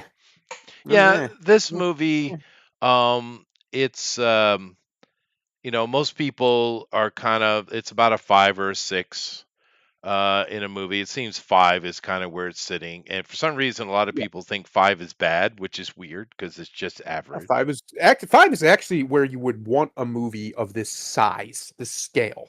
Yeah. Right. This is supposed to be a blockbuster. Yes, it would be great if it's an 8 or a 9 or a 10. Yeah. That's fine if that happens. But most of them are going to be 5s or 6s because they're designed to be. They're designed to be broad, wide net. It's been developed by a committee, right? Yes. Now the controversy, I guess you could call it, with this is Gunn had promised that he was going to lead this cinematic, and of course he went and is starting to drop this. I don't know if it's going to be Prime or it's going to be Max, or I don't know where it's going to be. Probably Max. But he's pulled the trigger on sending it to streaming much quicker than he was supposed to, and that's where the controversy is coming out of. Now, the thing with this movie here, there are some highlights on people's opinion, and it breaks it down. Now, this movie, let me go check real quick. I think it's around 500 some odd million. Let me check real quick. We usually do this at the end, but let me just check Superman here. Here we go. So 594. It really didn't move since last week at all. So this movie has definitely not made its money back. It's not even close. This is lost money in this regard. Now, in the long run, with going on streaming and Blu-ray or merchandising and all that stuff like that, it's probably fine. But as of this data alone, it's certainly not made its money back yet. So I guess that's a bit of a problem. However, let me go over here back to this. Uh, it's not just the money aspect, although for Gun, I'm sure it is. It's because it's dropping in the digital side. You're getting that whole community of people starting to comment on it. Whereas the cinematic aspect, there was less people commenting, and it's for me, it's kind of panning out to be about a 5 movie, and I don't have a problem with that, but some people seem to be. So we have you have a positive reaction. About 40% of viewers of the movie are like, "Yeah, it's fun." Okay. Yep. It's not bad. It's pretty good. Pretty good. Pretty Yeah. good numbers. Yeah. Um, Could be worse. and Could the be a lot worse. highlights are what we'd already covered, Thundero. Corn Sweat, people seem to like him as Superman, hate him as Clark Kent. Hmm. Okay, interesting. Mhm. Lex Luthor, a lot of people, 40% seem to like it, although I've heard more complaints about him than I have about Corn Sweat, right? Crypto stole the spotlight for many people. Sure, cute dog. Everyone likes dogs, unless Well, it's you're, crypto. Crypto's unless the you're a crypto's the Muslim or dog. something. Yeah, well, I've always liked crypto. Crypto's a good Muslims don't boy. like dogs very much. Yeah, well, we They're don't like against them them. very much. How about that? Okay, How about fine. we put it out there?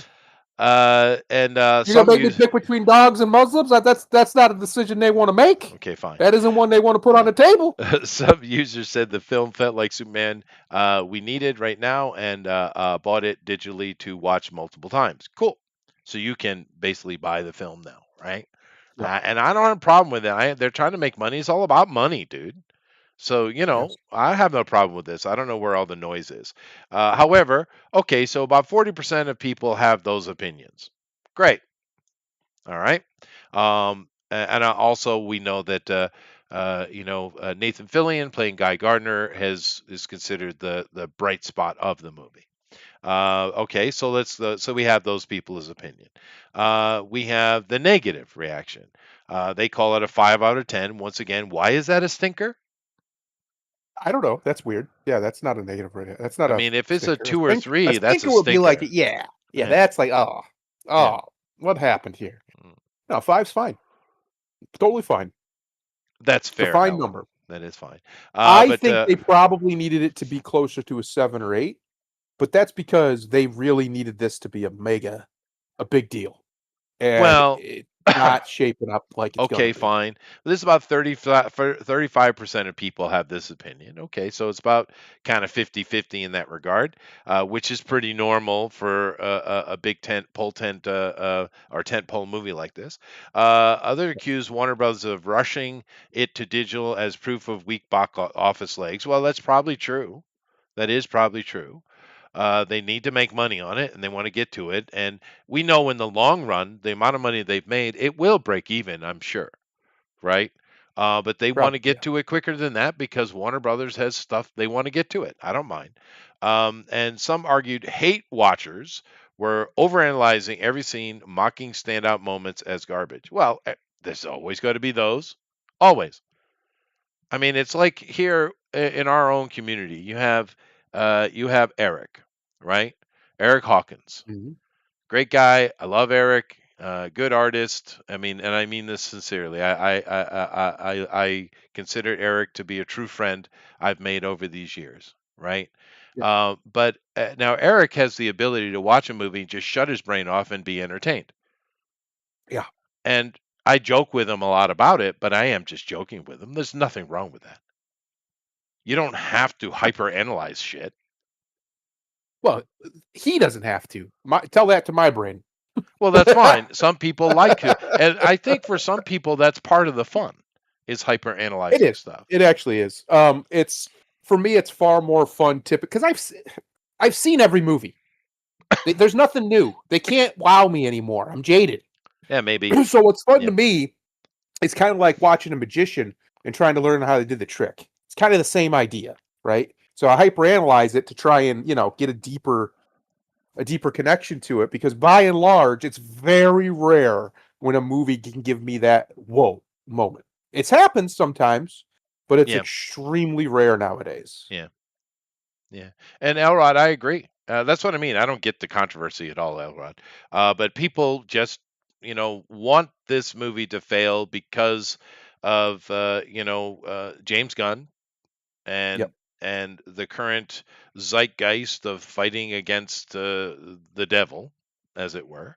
And so I get it, but you're right. It's nothing weird at all to me. They need to get their money back, and this movie in the cinema got close enough that they will be able to break even in the long run, right? Well, and like I said while you were away, we don't know what other back end deals they have. True, All we know is what was budgeted out. A that's true. lot of that was already bought and paid for before they even went to production, Yeah, if not all of it. and So they're probably just making money, to be honest yeah. with you. Now, some movies in their theatrical run make money. It happens. Yeah, But a lot of movies end up falling into cult status and they make money over 20, 30, 50 years, right? right. And that's a thing too, because keep in mind these studios are constantly making money on stuff, literally decades on, right? Yeah, And there are plenty of movies who failed in the box office initially, but have made money in the long run. And this movie is close enough that I have no concern that they're not going to make their money back at all, right? yeah. No, So they probably will. Yeah, now some of these Marvel films have bombed so badly they might never make their legs back unless they become true cult movies. I think like Thunderbolts might be saved in that regard because people are watching it digitally and they're finding that Thunderbolts overall not a great movie, but there are some gems in it. So yeah, that actually might end up getting cult status in the long run and therefore eventually yes. be profitable, right? Well, Elrod is also correct. Superman's brand is more powerful than any singular entity version of him. So when they start branding things with the new logo, with the new this, da da da da da da, da, Right, right. that makes them a lot of money long before, probably like you said, even before it hits theaters. That's the other part that people have to understand. These movies, the reason why they want to make all these franchises is because that equals a brand. That brand can be monetized far away from the theater. And I mean, look at George Lucas. Yeah, Star Wars movies made a lot of money, but his money came from the brand. That's where he made all his money, or a huge chunk Yeah, of it. So yeah. that's the Merchandising it. way to. You can blame George. Actually, he's Yeah. the one who heavily merchandised uh, Star Wars. his franchise, Star Yeah. Wars, and because of that, Oh, billions everybody's and been billions trying and to. billions of dollars, Oh, dude. yeah. Insane amount of Everybody's been money. trying to chase that dragon. Hmm. Some have succeeded. MCU's well, I say that. I want to say the MCU is a good example. It's an example, but not a good one. They could have milked that far better. I don't know why they didn't. We came up with one just the other week where you're making these movies based on specific comic runs, right? But very obviously, a lot of them are. The artists that made this imagery are all many of them are still alive and functional. Why in the name of all that is holy didn't you have them make some special edition posters Yeah. for that movie? Well, You we could have know sold those for why. $200, $300, and We they'd have know why. sold. Well, we covered that article from Mayo last week. We know why they're not doing because they Well, don't. because they're evil dipshits. Yeah, screw But the past, kill it if you have to. my point This is, mentality's real. Yeah. if you had merchandised it correctly, that would have been one of the things you could have done. Another thing you could have done, we said this on here many times, is they should have had comic book giveaways or even sales, cheap sales, at the theaters. You're going in for a comic book movie. Hey, here's the Iron Man this movie's based off of. Right here. You want to buy it? Just give you the option. Put it right there. Boom. Yeah. What are the little rack? Boom. Done. Mhm. Yeah. People would have done it. Now, They'd have made money. yeah, sure. But this movie didn't make the money they wanted in the theater, clearly. But No. I think overall it's doing well. And of course, Elrod mentions the merchandising. Now, to be completely honest with it, merchandising has not been doing well recently, in recent years. True. Particularly with Star Wars. I mean, the stuff that sells with Star Wars is the original trilogy still, right?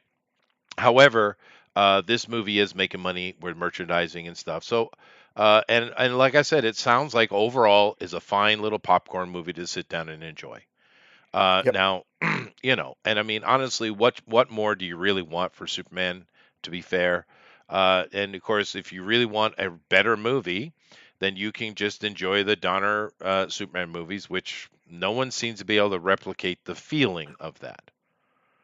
Because Well, because You it know, feels like Superman. yeah, That's why. Like, I'll say this. You know what else this movie had working in its favor that Marvel hasn't had in a while? yeah, And I know Zaslav would not get credit for this because people hated it at the time that he did it. yeah, Um, DC over the last 5 or 6 years doesn't have the content vomit problem that Marvel has had, mhm. where that they is were true. just throwing Yeah, crap show after crap show after crap and they backed movie up after. from the woke as well. Yeah, true. Well, not even that. It's just that you just look at the last 5 years for DC. What did they had? Suicide Squad, Peacekeeper, and what? Creature Commandos. Yeah, yeah, yeah, That's not a lot. Even if even if all three of those were horrible, and I don't think they were. I think a lot of people like Peacekeeper, and most people was kind of lukewarm on Suicide Squad. Even if those three was horrible, they don't have the constant crap thrown in their face like right now. You had in the last 2 months from Marvel, you had Fantastic Four, yeah. that Wakanda animated series that nobody's watching, Right. Ironheart, Ironheart. Yeah, um, What If that nobody's watching. yeah. Just the glut. You're right. Um, You're right. And it's a bunch of yeah, glut that no one wants, and you get yelled at and called a Nazi when you don't watch it. Yeah. And but DC's not also doing because that. That's they're true. and also because they also decided they're still trying to make that stuff required watching where you have to watch these Which, three shows to understand what's happening in this movie. You could at least walk into the Superman movie and just watch the yep. Superman movie, and you No, didn't that's a have to good watch point. 5 shows That's a good to point. understand what the fuck was going on. Yeah. Now that is a mistake that So, Marvel's doing. Well, hopefully in the long run, down the road, we'll see Marvel starting to straighten up. It's got to. There's got to be a breaking point somewhere, right? So the interconnected thing could work. The problem is they're trying to interconnect. They're trying to interconnect established stories with BS. and they don't have any of the enthusiasm as well. Like you remember that boy. Now, what happened with the new Disney trilogy of Star Wars? It wasn't great. However, we do remember when we had the because Force Awakens was a huge rollout, huge, one of the probably the biggest in my lifetime, other than the original Star Wars, right? The red carpets, the hype, and everything was going on, and then we came out with Force Awakened, and it was eh, it left a lot of questions in people's head, right? And then of Mhm. course we had what was it, the Death of the Jedi? What was the second one? The Last Jedi. The Last Last Jedi, Jedi. Death of the Jedi, yeah. And everyone was like, "What the hell is this Ryan Johnson guy?" And it pissed a lot of people off. However, you remember that dude on the internet? He was the kind of he was very pudgy little soy boy, and he watched the trailer for the Last Jedi, and he was tearing up. He was so excited, and everyone gave him shit. Now you remember that kid? I remember that. I Yeah. don't Okay. remember the kid's Yes. name, but I do No, I don't. remember. I don't know his. I never knew his name. Mm. However, everyone was giving that kid shit, and it's like, well, yeah, you're a man. You're not supposed to show that kind of emotion, and I yada yada yada. I understand all the aspects of why people were giving him shit, but aside from that, the kid, whether you like it or not, the kid was excited about something. Look at the joy in him that was so strong that it brought tears to his eyes. That's not a bad thing. Mhm. Now, as a No. man, you need to control yourself and don't simp out like that. Sure, I get that. But on the just looking at a human side, he was excited. When has anyone been excited about And I mean anyone, even the few people, the low percentage of people who are watching things like Ironheart. Where's the excitement? They'll defend it because they're on a political tirade. But where's the love? I've seen no one excited with what Marvel has been doing for a very, very long time, right? Mhm. And it's well, that's fine, Elrod, but you know what I mean. That's a big problem they have. because even though The Return of the Jedi was really not a good movie, that kid was so excited. He was You so mean the last? excited. The Last Um, Jedi, Last no, Jedi, yeah. you know what's funny is they should have went with the title you just accidentally created for him. That would have been far more apt. Death of the Jedi. Death of the Jedi. But yeah, no, it's they had, to your point, they had a moment where there was a great serendipity, a great confluence of the normies who all love Star Wars, or at least they used to, right? Because that most people do. Largest IP in And history outside the Bible. yeah, and the hardcores, where everybody was on their side going in, because we were like, well, except me, because I knew Disney was going to fuck it. But everybody else who isn't me and jaded and cynical was on their side going in, like, we got everything we wanted. They're bringing back the OG cast. It's not a prequel. Oh no, I was definitely Luke's going to be hopeful. involved. Han's going to be involved. Yep. Leia's going to be there. Blah, Yep. blah, blah, blah, blah. It's going to be great. Yep. We're getting everything we wanted. And we George got nothing. signed off on it. And then at the end, and there was all these rumors. They're gonna carry on George's vision, right? He gave him a script and blah blah blah. I remember all of it. None of that happened. Right. None of that No, happened. And and in fact, Luke is in exactly one scene, and all he does is stare at the camera. Yeah, the- I know. in the, it's ridiculous. Force Awakens. Yeah.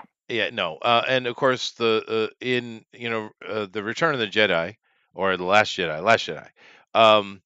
In that movie, because in the first one, The Force Awakens, I was like, oh, a lot of loopholes, a lot of questions, right? And Yep. if you remember when I talked about it, and of course he's always negative, but when I talked about it, I was like, well, maybe she was one of Luke's students and he trained her. Maybe the switch is going to be what was the black boy's name? Finn. Maybe he's going to be the actual hero of the series because everyone loved his character. We all had those thoughts, and then of course the Last Jedi dropped, and that they did none of that. Nothing. And in fact, they cucked the Skywalkers entirely. Oh yeah, they did. We're gonna spoil it because it's old. The end of this movie, of this series, is a Palpatine. Yeah. Claiming the name of Skywalker for herself. Right. That's called cucking, my friend. They cucked him. Not only did she effectively kill the Skywalkers forever with her bullshit, she then took the name for herself as if she had any right to. As if she and anything that had happened in her life gave her the right to call herself Skywalker. Nothing. Not a thing. She was trained by Luke for like 2 days. Yeah, no. And then Ben didn't even go by Skywalker. He was a solo. Well, so what are we doing? The reason is Kathleen Kennedy hates anything to do with George Lucas. Ryan Johnson wanted deals on his other things, which turned out to be Knives Out. And he didn't care about Star Wars anyway. And so it's all that kind of behind the scenes politic that were going on that gave us that. However, the neutral take here, industry norms, about 15% of people, they took a neutral stance. They point out that the blockbuster, which is not a blockbuster, to them, the shift wasn't a signal of failure, just standard in today's fast-paced release cycle. Yeah. Could be. Here's my only real take on this movie because I still have not seen it. I have seen things from it, and I have yet to see anything, any clip, even stills that make me want to see it. I'm gonna see it once it's on streaming and stuff. I was gonna go with my buddy. He asked if I wanted to go see it with him. One of my oldest friends. I was like, all right, I'll go see it with you. But then that didn't happen. So I still have not, but I just the other day, I saw a clip of, I'm assuming it's Mr. Terrific's introduction scene, and everything he's doing's fine. Everything, the action's fine, the acting's great, but because it's James Gunn, we have to have some fruity little song playing while he's beating up 50 guys by himself, basically. Well, he can't take anything serious. That's the problem. Yeah, and that to me was like, okay, I don't care. It's not for me. I don't like James Gunn. goofy, comedic, yuck is what James Gunn does. If you don't like that in your Superman movie, you're not going to enjoy it. It's that simple. It's the end of conversation. And fair enough. I would say that's probably the biggest problem because James is not. It's not just the Superman movie. It's the fact that he is the head of the DC project going forward, and this was a great opportunity to show the world that he could be multifaceted, that he could do something other than Guardians of the Galaxy. And what did he do? He gave us DC's Guardians of the Galaxy. He did. And if you like I that, think then that's you'll where a enjoy it. lot If you of don't, that's why it's a 5, dude. I mean that's but here's the problem. That's fine conceptually, but that's not what Superman is. No, I agree. I think and if most you're going to people do agree. Yeah. And that's why a lot of these movies, and it's not just Superman movie. There's a lot of movies beyond that have failing. So, the moment you try to do something that's really cool or really like supposed to pull at the heartstrings, and then you follow it up with a joke, you just basically take all the air out of it. And this is one of the biggest complaints I've heard that that I understand, actually. But also, a lot of problem these companies are having is putting so much of their value behind a single film, and they really shouldn't be doing that. That is not good business. But like I said, this will eventually break even somewhere down the road. It's made enough that it will do that. I'm pretty confident in that regard. But it's a mediocre movie, so it's a popcorn film. Well, like you guys were saying earlier about the brand, they expect nowadays that the brand itself is supposed to be so strong that just the brand recognition can overcome mediocrity, and you only get away with that so many times. Sure. And Elrod seems to think it's really good comic movie. Because people saw that happen with Transformers 1. Yeah. Transformers 1 allegedly has been the best Transformers movie in 30 freaking years, but because of Michael Bay, and I had this argument with my friends after the first movie, that 20 years from now, a whole generation is going to look at his bullshit and say that's what a Transformers movie is, and that's what the fuck happened, because Transformers 1 bombed. And guess who's back for Transformers 6? Oh yeah, no. Yeah. I understand that. And it's the same thing with the dinosaur movies. People just want to see robots. And it doesn't really matter what but at least with Jurassic Park they deliver on that. Like, you haven't gone to a Jurassic Park movie and not seen a dinosaur do some dinosaur shit. It ain't like that's true. You're not. You haven't had what happened in any of the Marvel movies. You haven't gone to a Jurassic Park movie, and instead of seeing a dinosaur tear some shit out, you see 3 fat women at a cafe eating and then talking about their problems. Yeah, that's fair. I'll give them this about the Jurassic movies, the franchise. They do come up with new and interesting ways very regularly to have these dinosaurs interact. Yeah. They're fairly creative with that. I mean, there's always so many ways you can crack that nut, but they find them. They seem to find them. They're not good films. There hasn't been a good one since the first one, but no. But like I said, people just want to see robots. And keep in mind, something like Michael Bay's Transformers. That is a movie that is held up by an international audience, not a domestic one. Right? Yes. Because people just want to see the robots. Now, I've seen those movies, and they're convoluted as hell. But my biggest complaint, because I grew up with Transformers, and that's just my personal opinion, is that Optimus Prime is an absolute psychopath. And because they keep rewriting him in every movie. Yeah, but he's a freaking psychopath. That's not Optimus at all. No, in the modern ones. The Bay one. Yeah. He's not a leader. Optimus is more Superman, a cybernetic Superman in the original. Very much so. What he's a good boy. He's the Autobots' symbol of hope. Yep. No, He's a he good is. boy. That's a good Um, boy. and Bay just Up made is a him good an boy. absolute psychopath. Um, Absolute psychopath. let's see. Elrod has says over here that Superman may not be a perfect movie, but it is the perfect comic book movie. Now, I haven't seen it, so Yeah, I I don't can't know. agree or disagree on that. But I wonder what your guys' opinion is. We've had 50 years now of comic book movies, of quality comic book movies, go all the way back to the original Donner. What would you say, if you had to pick just one or two or three, the perfect comic book movies? Not necessarily about that hero specifically, but of course that's going to factor in.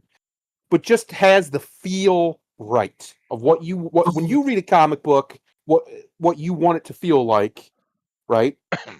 And the movie seems to convey that correctly. Iron Because Man. it's all about feel. The original Iron That Man. was mine. That's mine too. That's the first one. When he said that, I was like, no, Iron Man. The first Iron Man is the best comic book movie. Now, it doesn't mean it's the best movie about superheroes, but it's the best comic book movie. It nails it. It does. I got three. Because I'm just thinking about it right now, like how, like you said, how like a comic book movie. Iron Man is there. Yeah. Yeah. The first Superman movie, 78. Yeah. Donner. Yep. And I'm probably gonna catch hell for this one. Ang Lee's Hulk in 2003. Oh. No, I enjoyed that movie. That was fun. I did too. It was a little bit full of itself, but yeah, I think I hated them using Absorbing Man, using Banner's father as Absorbing Man. I thought that was dumb. But like, when you talk about a comic movie, you actually had moving comic panels from scene to scene. You had, and he was Hulk. He was proper Hulk. I'd still enjoy that scene when they're out in the desert and Hulk's fighting the army. He's freaking jumping through the sky. He's yanking the fucking Black Hawk down to the ground. Yeah, it was very Hulkish. Yeah, Spider-Man 2 is good too. Alan says, "Yeah, I agree." Spider-Man 2. Yep.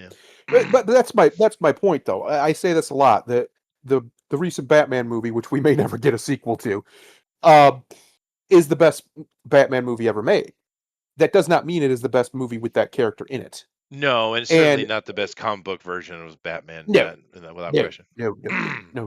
But so it's an interesting delineation, right? What is a comic book movie? And I just genuinely think that the first Iron Man is number one, followed by Donner's Superman number two for me. That's for me. I don't know about number three. I'd have to think about it for a while because there's been a lot of them. We've had a large plethora, if you will, of comic book film. For a while. Alan is indirectly calling you gay, Grimlock. Just so you know. I want to hear this. What makes that movie gay? I need to know. Probably because Ang Lee did Brokeback Mountain. Well, let me. It's good. Oh yeah. Oh, that's a good point, Alan. That's a pretty big fall. TMNT. Yeah, no, that was first good. Mutant Turtle. Oh, that's a good movie. It still holds up too. Still holds up. I think they're bringing that back in the theater at the. They are. End of this it's the beginning of next. Yeah. For the 35th. And you want to talk about something that has a shelf life, dude? They're still making merch. They're about to put out some whole new merchandise for that movie. Hulk Poodles. Nice. That's a good answer. Good job, Alan. So therefore, you've been classified gay, Grimlock. Just so you know. It's all right. I'll say that. I'll say this. I hated that. That was a 2000s thing because a lot of movies had that weird. Yeah, we're gonna take this dog and mutate it into something grotesque. I never got that, but yeah, that was pretty fucking lame. Yeah, I actually forgot. All right. Yeah. Anyway, go ahead. Rachel Zegler's Snow White bomb blamed on politics, says Gal Gadot. Now, well, partially. Well, no, it's also the fact that she's insufferable as a human person. Yeah, but this article is by Matt McGloin, which, we pick on you sometimes, Matt, but we appreciate your effort, dude. We do. This should have had Rachel Zegler shouldn't have been in the headline of this article. It should have been Gal Gadot says, because that's what it's about. Now, let's be completely honest about this. Snow White bombed like crazy, and it bombed because of that little girl on the left. Mm-hmm. End of conversation. Now, It also wasn't a great movie, although most of the positive of the movie is for the little girl on the left. Gal Gadot, is being really harshly panned for her bad acting. But then But again, she's never. Yeah, what were you expecting? she's a pretty bad actress anyway. She's She's like the there. female Keanu Reeves. She can't Yeah, act. she can't act at all. She's awful. But she's Keanu Reeves in a way. Yeah, that's true. Yeah. So let's put that aside. Now, what Gal is talking about here is far more personal to her. Now we know Zegler is the one who killed it, but for her, um, you know, this is a, and I'm kind of put this here to foreshadow something coming later. There was a lot of trouble on this set, a lot of trouble. Zegler was just insufferable. Kind of like the girl who did Ironheart, and everyone just couldn't stand her because she wouldn't shut up and she was constantly interfering. And if you don't do what I say, I'm going to quit type of thing. Zegler was causing these kinds of trouble. And of course, Gal is older and she's nowhere near as flighty as this. Well, she's a mom of four. I mean, come on. Good on you, Gal, by the way, And a former soldier. and a former soldier. But this little girl caused all kind of consternation on the set. And of course, a lot of political things were going on because she's Israeli. And there was a lot of that nonsense going on in set. And because she's older and more calm and reserved, she was able to deal with it. And it never blew up beyond. She didn't get involved in the bitching, is my point. However, she has She's a caught. professional. She is. And she's caught a lot of flack for it. And of course, with the article we mentioned earlier, where so many movies are moving to filming in the UK, keep in mind a lot of these films we're talking about were filmed in the UK. Yes, sir. And she's still over there making a film, just wrapping that up. And she's continually having trouble because, pro-Palestinian stuff, and UK, we know it's far more out of control than here in the States. And she's just getting attacked. She can't go out. She can't enjoy the nightlife or the, just a little bit of R&R in the UK because she just gets crap for, oh, you're a damn Israeli, which is Right. ridiculous and unacceptable. And she feels real lonely. Her two older kids are in California with her husband while she's doing this. She's got the two younger ones with her, but she's so busy. The nanny is really the one kind of doing most of the stuff with the kids. And she admitted, quite frankly, she feels very lonely, which I bet she does, right? Because of the Self-inflicted nonsense, wound, though. in a way. But the UK is out of control, dude. It's way out of control. However, she doesn't really knock on Zegler here too much. She has a bit of a chuckle, saying, other than having to work alongside Rachel Zegler, and she paused, and everybody in the interview laughed. She mentioned that the politics of the October 7th backlash was really the biggest issue for her, because Hollywood is 100% pro Palestinian, and she, of course, isn't. And So she went through a lot of crap, and she's still going through crap. I put this up here because it ties in to the Hollywood moving a lot of its shooting to the UK, which is where this problem was happening for her because it's so much more volatile there than in the States. But also in the fact that coming up, talking about the just toxic atmosphere that happens in the background of these movies on set is why I put this here. But what do you feel? I mean, screw her. She's Israeli, so fuck her. They're wrong.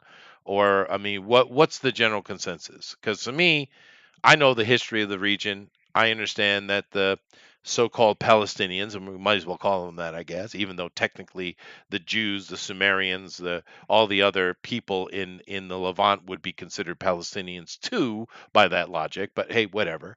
And I know that no other Muslim country wants anything to do with the Palestinian whatsoever, right? And we had a actual viral video come out a couple of weeks ago from a Saudi, pretty high level guy. I think he's probably one of the princes, and he came out and he just absolutely tore the Palestinians a new one for their bullshit.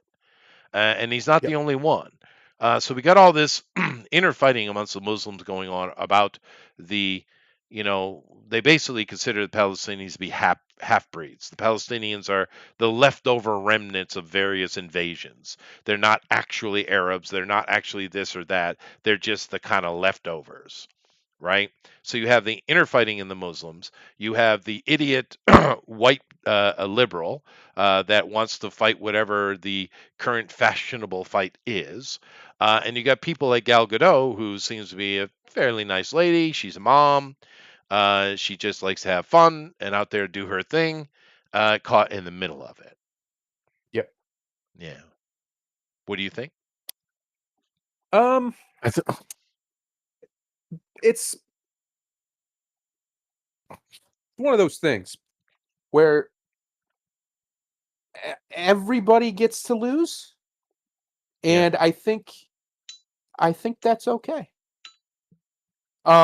Because nobody except for I guess Gail, maybe she does seem to be, she tries to at least be a kind person, a good person, by all accounts. You haven't heard of any major scandals or anything. No, She's no. married, has a bunch of kids. She does eye fuck her co-stars sometimes, but they're good. Boy, howdy. They're good-looking men, so I mean, can you really blame her? Yeah, but And I've seen her yeah. husband; he's kind of ghoulish looking. But at the end of the day, like the political strife between everybody involved. I'm not talking about specifically when it comes to what the Israelis have done and the Palestinians. I'm not talking about the hard truths on the ground. I'm talking about the way people behave around it on both sides is so ridiculously abominable that I want them both to lose. There's no good guy because of the way they behave. Now, you could talk about how shitty Palestinians are as a people. That's true. Sure. You can talk about how overly aggressive the Israelis are to their neighbors, we'll call them. Right. That's also true. Both sides are shitheads. Can they both lose? How do we make them both lose? Yeah. That's what I would like. To me, that's America first. Make both of them lose. That benefits us in more ways than one. Because Israel needs to be put in its place. Let's call it what it is. They need to be put in their place. They're a rogue state, the way they behave. If any other country behaved that way, we would invade them. Period. But they get away with it because they own our politicians through AIPAC and other means, and because, there's all sorts of glad-handing backroom deals. But that doesn't mean that the Palestinians aren't also pieces of shit. Both sides suck. Without question. Yeah. Both sides suck dick. They both do. Let's just call it what it is. So what happens is when people get into the mire here, they've decided whether they picked a side. Like Miss Zegler's picked the brown Palestinians because she's brown, and Gail, I'm assuming, would side with Israel. Of course, she's Israeli. So people are going to pick their sides. But Sure. my opinion on it is they both suck. Can they both please lose, and can we stay out of it? Yeah. That's it. Now, there is an interesting thing in regards to this if you are a religious person, right? And of course, this is all about religion, all of what we're talking about. And it is quite interesting. Now, in the Bible, you have two major wars that happen in the end time, right? Most people only talk about Armageddon, and they simply miss the Gog Magog part, which is kind of weird. But then I think people don't really read the Bible or these other things. But there are two. Now, it's very interesting when you look at the Armageddon one, which everyone talks about, but they never talk about it in detail. All of the cultures that will be involved in that war are all listed out very, very clearly. The only one anyone has any confusion about is Magog, but I don't know why, because it's clearly laid out who they are, where they are. It's Russia. That is Magog.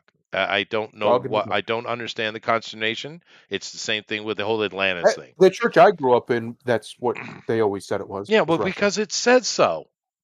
Yeah. Well, whatever. I know. I'm aware. But anyway, if you look at this whole Armageddon thing, one of the interesting theological conversations that come up out of it is all of these people that are involved in Armageddon are on the outside circle. It's none of the neighbors of Israel. the direct neighbors. It's an outside circle of people that are involved. And keep in mind, this whole Armageddon thing has nothing to do with theology. It's all about greed. Because it says very clearly that they come in because they want the spoils of war and they want resource. Has nothing to do with religion whatsoever. However, now that's talking about the Armageddon thing, right? But if you look at the earlier battles, which also involves some of the proxies of Magog, right? You see an earlier battle that takes place, and it's all the neighbors. So something, and the victory of Israel. So if you're a religious person, there's a big fight with the neighbors of Israel, and they, in the end, win through various means, and they have a period of peace afterward, and then Armageddon happens with the outskirts coming in to raid the region. Right? That's what the whole Bible talks about. And of course, if you are a religious person, then that Magog war, that is through the proxies of Magog, is happening now. If you're a religious person. And we're already seeing some relief because many of the Saudi Arabia connected people are like, hey, you know what? We're going to back up. We're not going to do this whole kill the Jew thing anymore. We're happy about money and there's no need for it. It's all kind of ridiculous. Then, of course, you have Sufis and stuff who are peaceful anyway. So we're seeing it come to an end. A lot of these groups are being wiped out, destroyed, and knocked back. And Iran, even today, we had major explosions in Iran. That and the IRCG is basically done, and Iran is going to get its freedom, which is a great thing. Back. So if you're a religious person, like I said, this is all about religion. Then you're in that Magog invasion situation, right? Yep. And like I said, normally I wouldn't bring that up in this conversation. However, the whole conversation is about religion, so you know.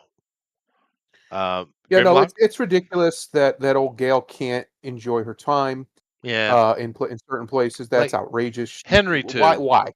Henry Yeah, too. why? What has Yeah, she done? How dare she exist and be a mother and have served her country? You know, what a bitch. yeah. No, it's ridiculous. Yeah, It's silly. Yeah. It's silly. Anyway, sorry. Grimlock. Well, if there's any one problem I could have with Miss Godot, is that she seems to be one of the go along to get along types, where Yeah, she's a woman. you could see where she could be very uncomfortable with something, and she'll do it just to not ruffle feathers. And the Snow White movie, let's be honest, that movie was destined to bomb the moment they casted Ziegler. Yeah, no, yeah, it was a mistake. Because for one, it was a movie nobody was asking for. Yeah. And let's just be honest. Even if Ziegler was white, she's ugly as fuck. That's another It's issue, hard to but she make. can sing though. I think that's a major issue as well. Okay, that's fine. So she's built for radio. That's fine. That's fair. She's 100 years late to the game. Yeah, no, that's fair. It's well, I mean, Haley Bailey could freaking sing. That doesn't mean she should have been cast as Ariel either. No, it was a terrible casting. We know why. We know why they was cast. It was Sure. all agenda. Then, on top of the agenda, she's just. I could imagine she's just a complete bitch to be around. Oh, she is. That's very clear. If I was one of those people where my job was to be a handler for like the main star and my job was to be her handler, I'd quit. I'd be like, look, sorry. Yeah. No, I don't know how I don't know how much handlers get paid, but I don't think they make nearly enough to put up with the bullshit she comes with. Right. And she's not a draw. So, there's an old story about Jimmy Johnson where the fourth string running back got mad because Jimmy called him out for falling asleep during the film meeting. He said Emmett does it too. He said, "Well, you're not Emmett." Oh, that's a good point though. And- Don't argue with Jimmy Johnson now. And that's what I'm when I look at Rachel Zegler, and I know some people. We've had a ton of female, starlets in the past. This chick ain't Betty Davis. No, She ain't a Joan Crawford. She's none. She's none of that. She's the. I don't even know if she's the flavor of the month. She was like, she checks the boxes. she's now she's kind of like when you get to the restaurant right before it closes and they're like, well, this is what we got instead of what you wanted. That's Rachel Zegler. Like, Yeah. Now they keep in tried to mind, force that on you. for sure they do try to dictate to you what is the next star. They do that all the time with everything. But keep in mind him mentioning Joan Crawford and Betty Davis is plus 10 points for Grimlock because they were notorious back in the day as being hard to work with and noisy bitches.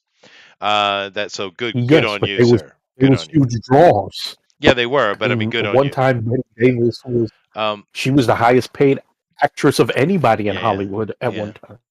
Now, of course, one of the problems they're having in Hollywood with these young actresses, particularly, is they are so self-important from day one, even though they haven't earned it yet. And this is not just her; it's a lot of these young ones are just insufferable, and they come in Oh, thinking they're in charge.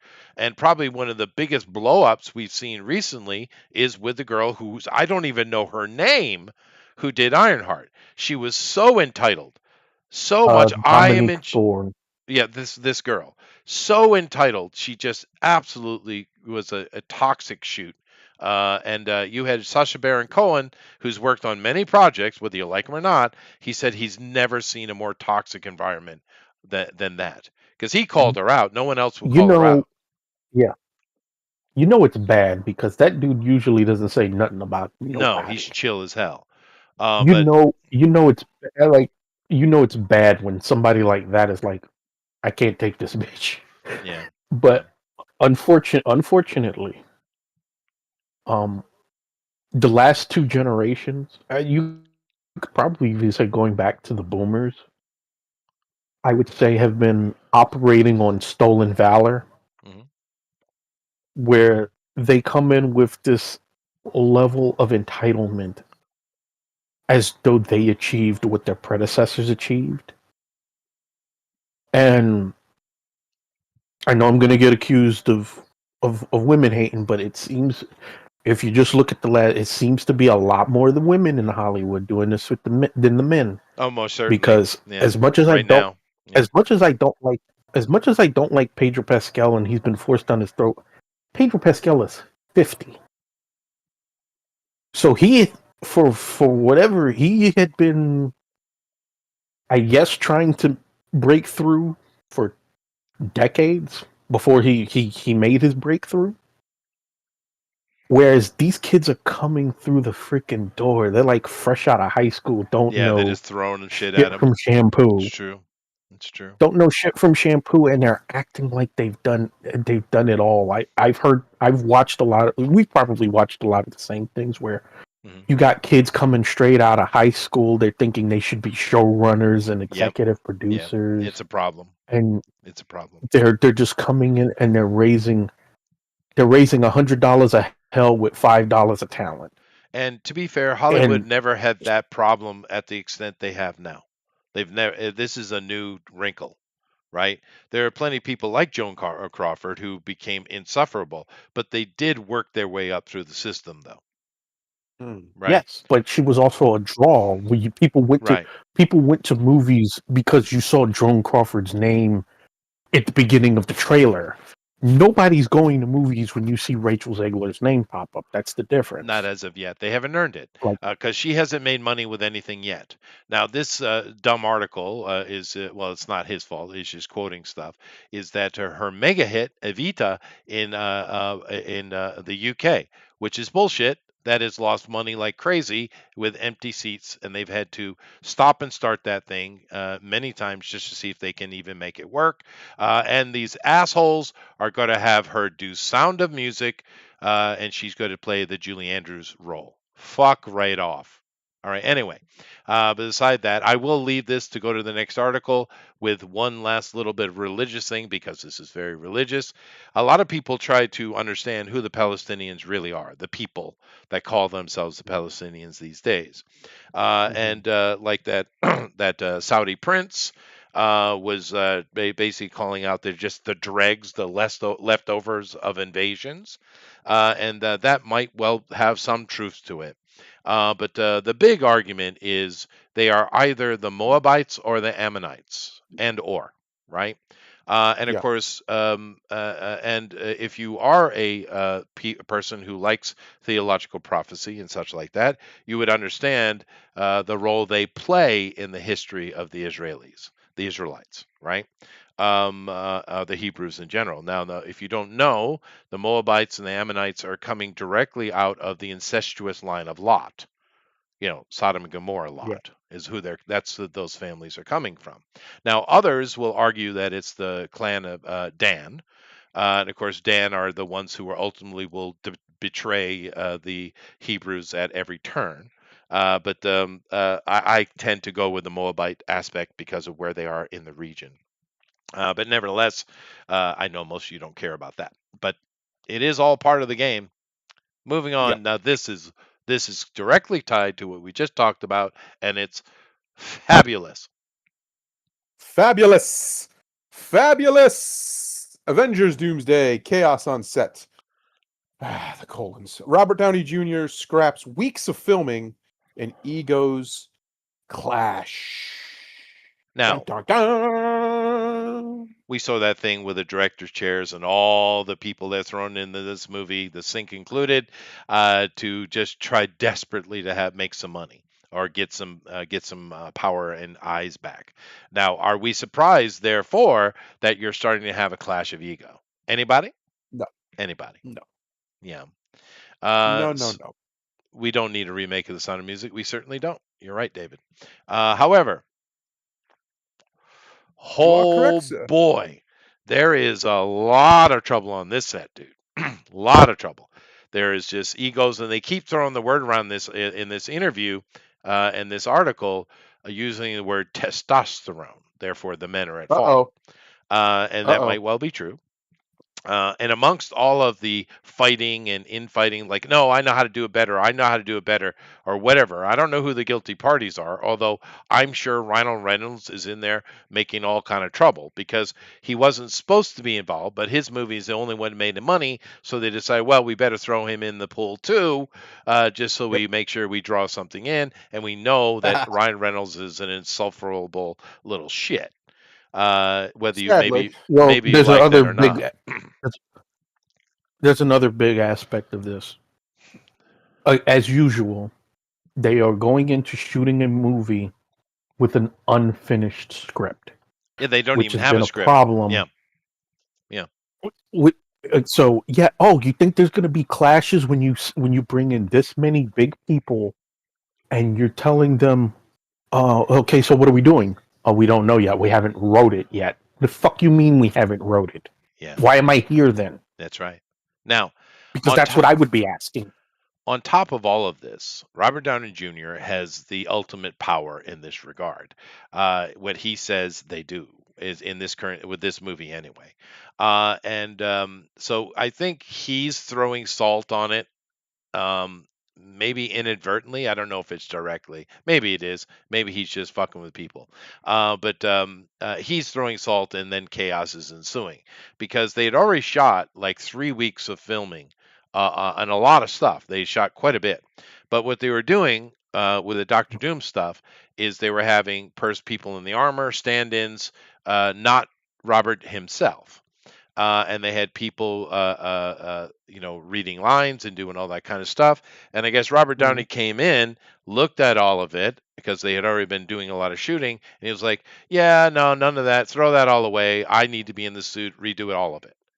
So they're already millions of dollars in on spending and shooting, and had a lot of content set up because they have multiple.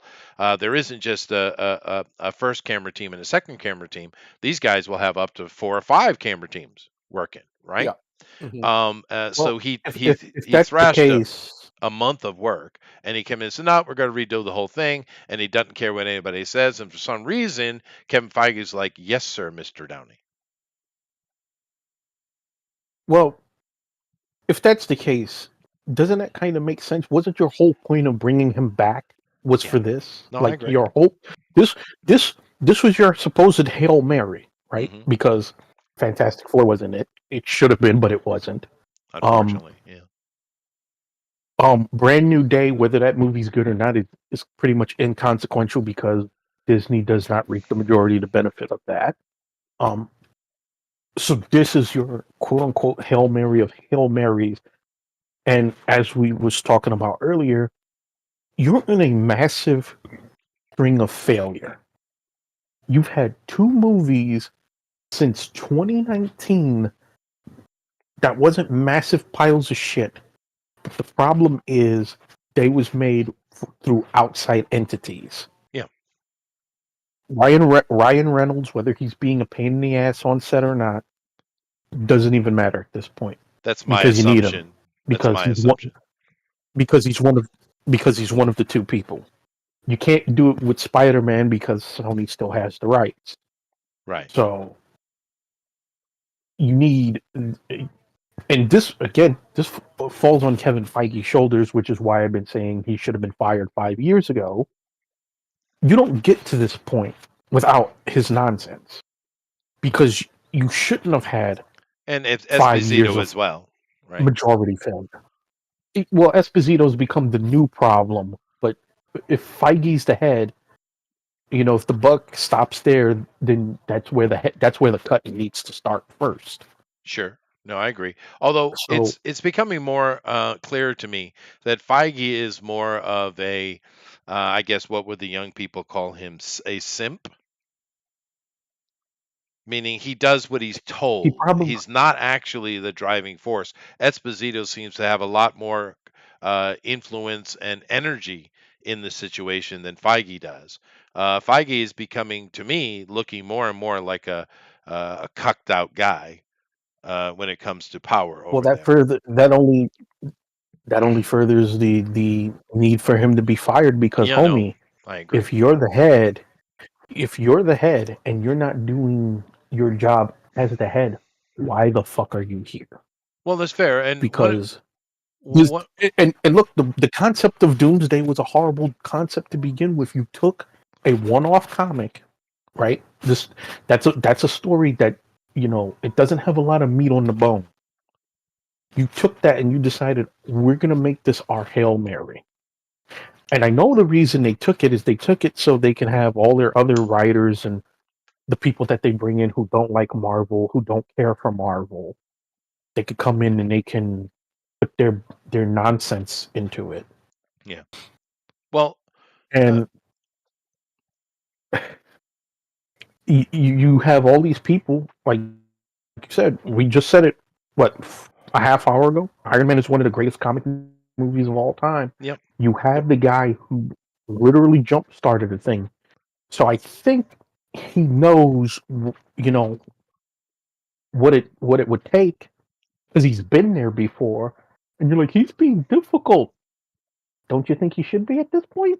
Yeah, I know. He's seen what y'all do left to your own devices. I agree with that, but there are two things to keep in mind in that regard, as far as Iron Man to where we are now. Keep in mind, Perlmutter used to be have his council, right, his committee, and everything had to go through the committee, and the committee was made up of people who actually knew comic books. And Kevin Feige had to interact with the committee, and he would get yes and no's from them, which frustrated him, according to reports. And then, of course, eventually they gave full power to Feige and got rid of Perlmutter and the committee completely. So we're riding free now, and we see under that Feige having nobody to kind of put control on him, like George Lucas.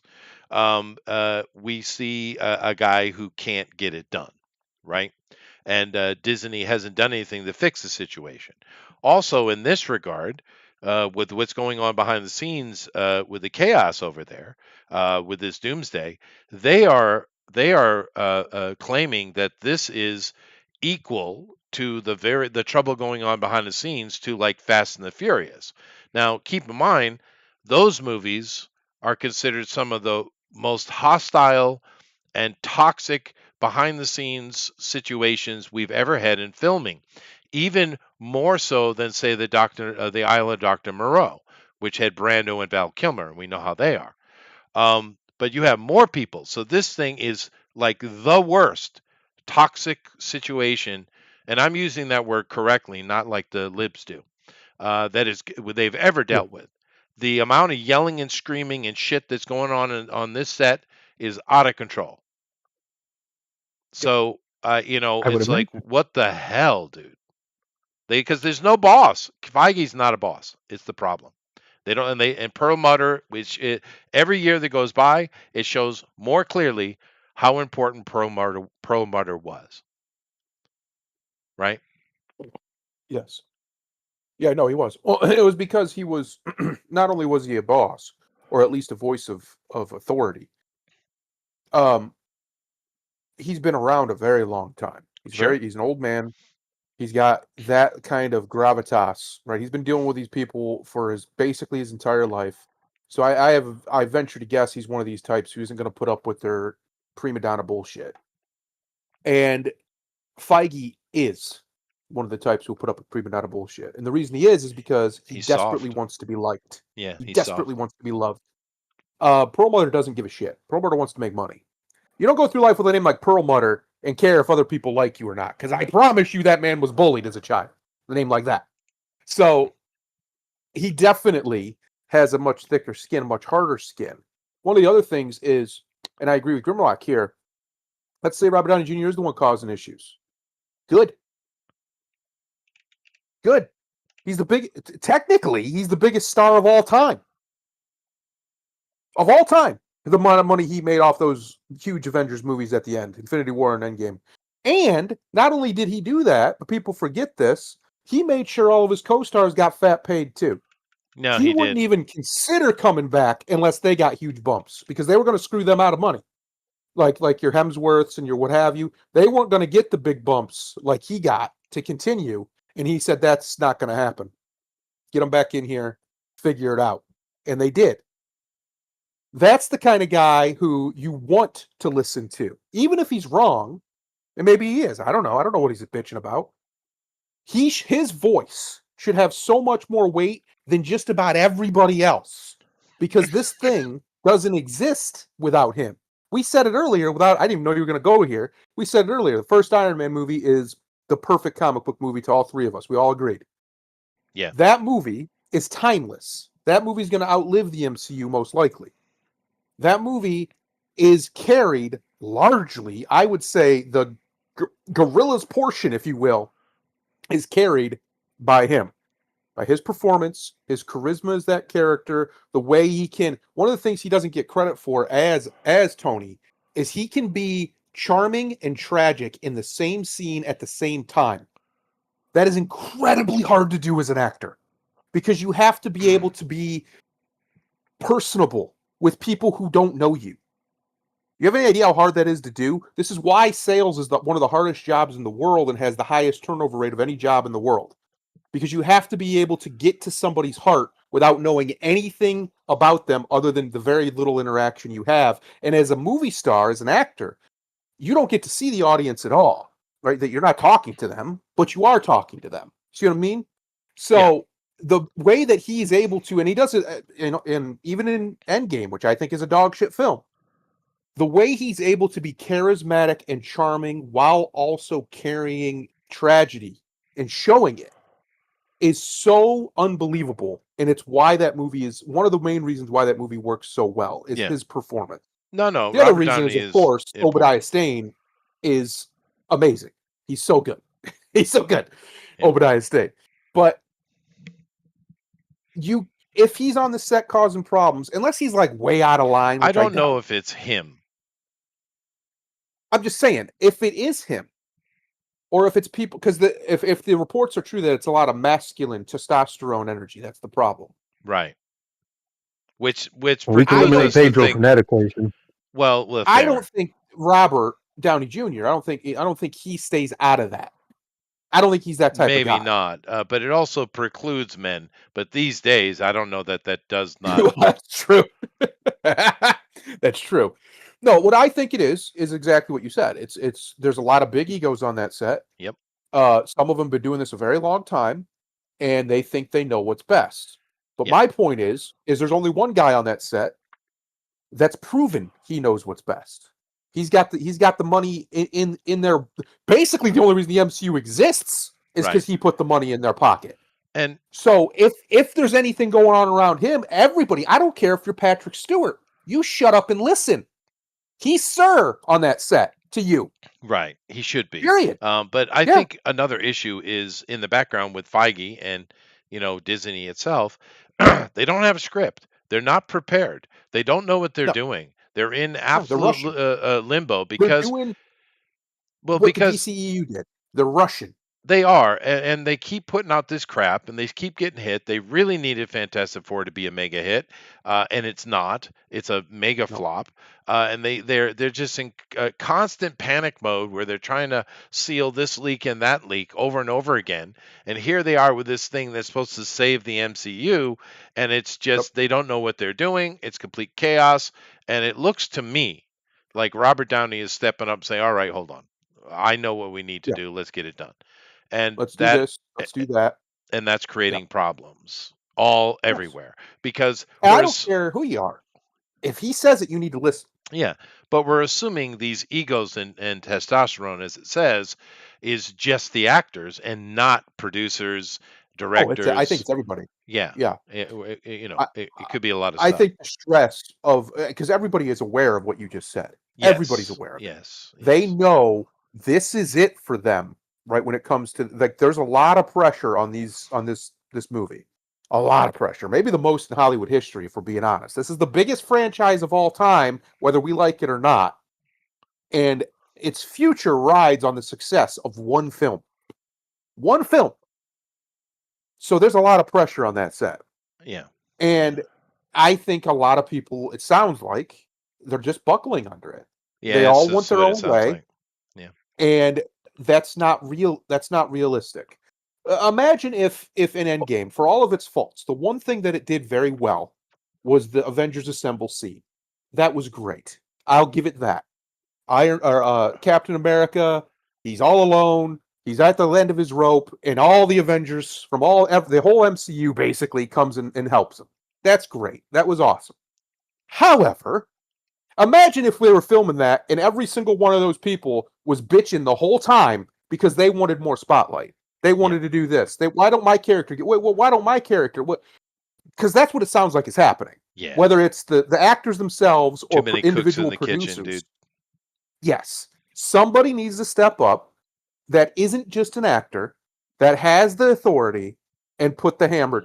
Get Mjolnir and slam that bitch down and say enough. Yeah. We're professionals and you're going to act like it or you're going to go home. I Well, don't care who you leadership. are. I don't care what you've done.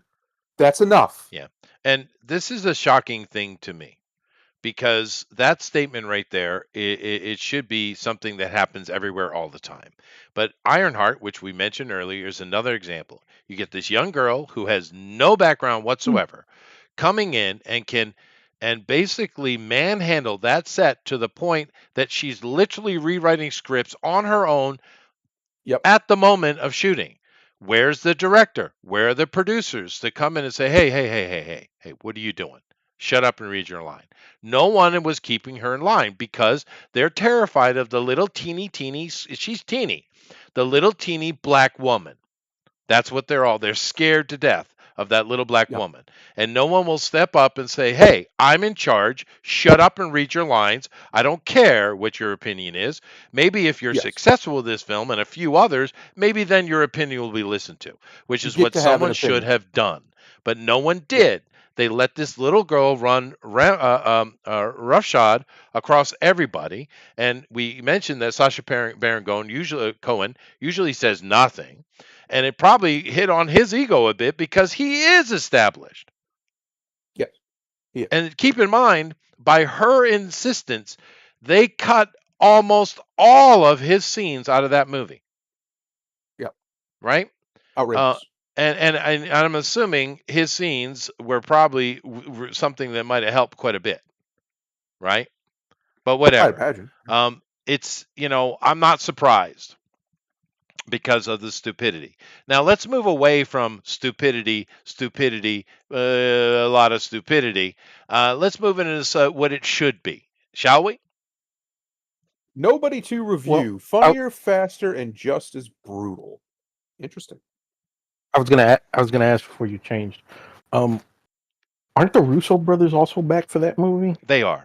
Yes, they are. Yep. Yeah. And didn't they have a problem with the way uh, Disney Marvel dealt with things on their way out the door last time? And they're They did. clearly not stepping up and dealing with it either. Yeah, clearly. Because what if they are? What if they're part of the noise that they're complaining about? Maybe. Yeah, maybe. But clearly they're Like I not said, they're not winning I'm the just battle thinking. though. Yes. Yeah. Well, Correct. also They got to have that come to one Jesus last thing. point. One last point, because I remember you guys talking about this some years ago. This movie is also the culmination of all the wrong lessons that they took from Spider-Man No Way Home. Because we all saw how successful No Way Home was, and everybody said that they're going to take all the wrong you guys said it, and pretty much everybody said it. They was going to take all the wrong lessons from that movie. And this movie is basically that times 100. It's like, okay, we're going to bring back everybody who was ever in an MCU film. We're even going to dig up Stan Lee and roll his skeleton across the freaking across the camera for one scene. Oh yeah. No, they did that a lot. Yeah. I mean, Yeah. Now Joshua makes a good point over here. Go ahead. Sorry, go ahead. Oh yeah, that's he's correct on that too. How many we're gonna get of maskless Doom because none of the heroes can wear the iconic freaking mask or costumes that they're known for because we have to see their faces. Like, Yeah. motherfucker, we're not just there to see you. Yeah, no, I understand that. But yeah, but no, I mean, this movie's gonna. Yeah, no, There's gonna be many documentaries about this movie. There might well be. And of course, the Russos were frustrated with Endgame. We can see exactly all the nonsense bureaucrats that came in and changed things. We can see that. That's why the movie sucks. And they were very upset about it, but somehow money pulled them back in. But things are not going the way they want because Disney is Disney and they should have learned their lesson. However, moving on to this, now Nobody was a more adult version of John Wick. Now, and what I mean by that is it's more of a, if you have the ability to have a little bit of patience and you don't need boom boom every 5 seconds, like John Wick gives you, and you can actually enjoy a story. That's what I mean by that. Now, John Wick is a lot of fun. I love him, but I love this movie too, the original one. Now, I didn't love the trailer for this, but it sounds like this movie is just a banger. And of course, as it should be, because this series has a lead, a director. It has people that are professionals and doing their job and working toward a singular goal to make a great movie that people love. Now, that doesn't sound like it should be a hard thing, but clearly it is these days. And these guys are going to be rewarded for it. The first movie is already beloved. And this movie's going to make more money, I'm sure, especially because it seems to be even better. They stepped it up. Now, of course, Odenkirk has been around a long time, and he's done a lot of fun stuff. But I love this movie with him in it. It was kind of a more down to earth type of realistic John Wick.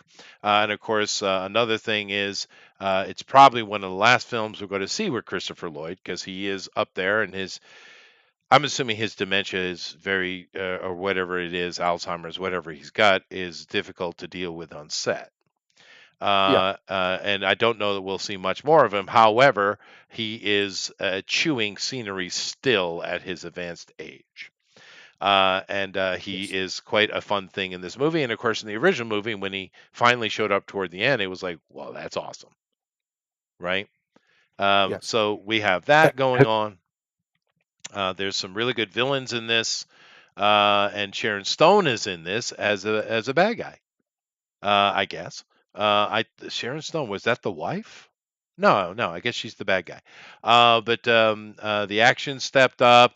The run 90 minutes as it should be, because there's something in the human psyche that when you go over 109, 100, an hour and a half, Yes. you have for every 10 minutes that you go over that point, you need to increase the level of your quality of your storytelling in film multiple folds. There's something about the human brain, that hour and a half is kind of the perfect attention span for people to enjoy a film. So if you want to do a 2 hour film, you really need to make a serious banger for it to be, beloved. So they understood this. 90 minutes is where to go. And people like you, this guy is saying it's a 9 out of 10. I can't wait to see it. I love the first one. Like I said, the trailer was a bit off because they're on vacation, is what had happened. Yeah. And that just seemed a bit weird to me, but it sounds like they're having a good old time. Like I said, we get some really fun Christopher Lloyd just chewing up scenery. We're not going to get much more of that. My point, the reason I put this here is in juxtaposition to what we've been talking about. Here is a crew of people that want to make a fun movie that you enjoy. Yep. They're professionals. That's right. And that's it. That's it. What a surprise! How easy it is. Yeah. That's it. Just put together a team that knows their job, does their job, and then goes home. Yep. And surprise, surprise, you get a product that is not utter dog shit. The first Nobody movie, you liked it more than I did. Mhm. I think it appeals more to your I'm older. age Yeah. demographic. Yeah. But I still liked it. I thought it was fun. I was kind of waiting for the other shoe to drop throughout a lot of it because I don't know, there was just this weird vibe to it, like maybe a lot of this wasn't actually happening. But apparently it is, because here's another one. So okay. But regardless, it's still a very fun film.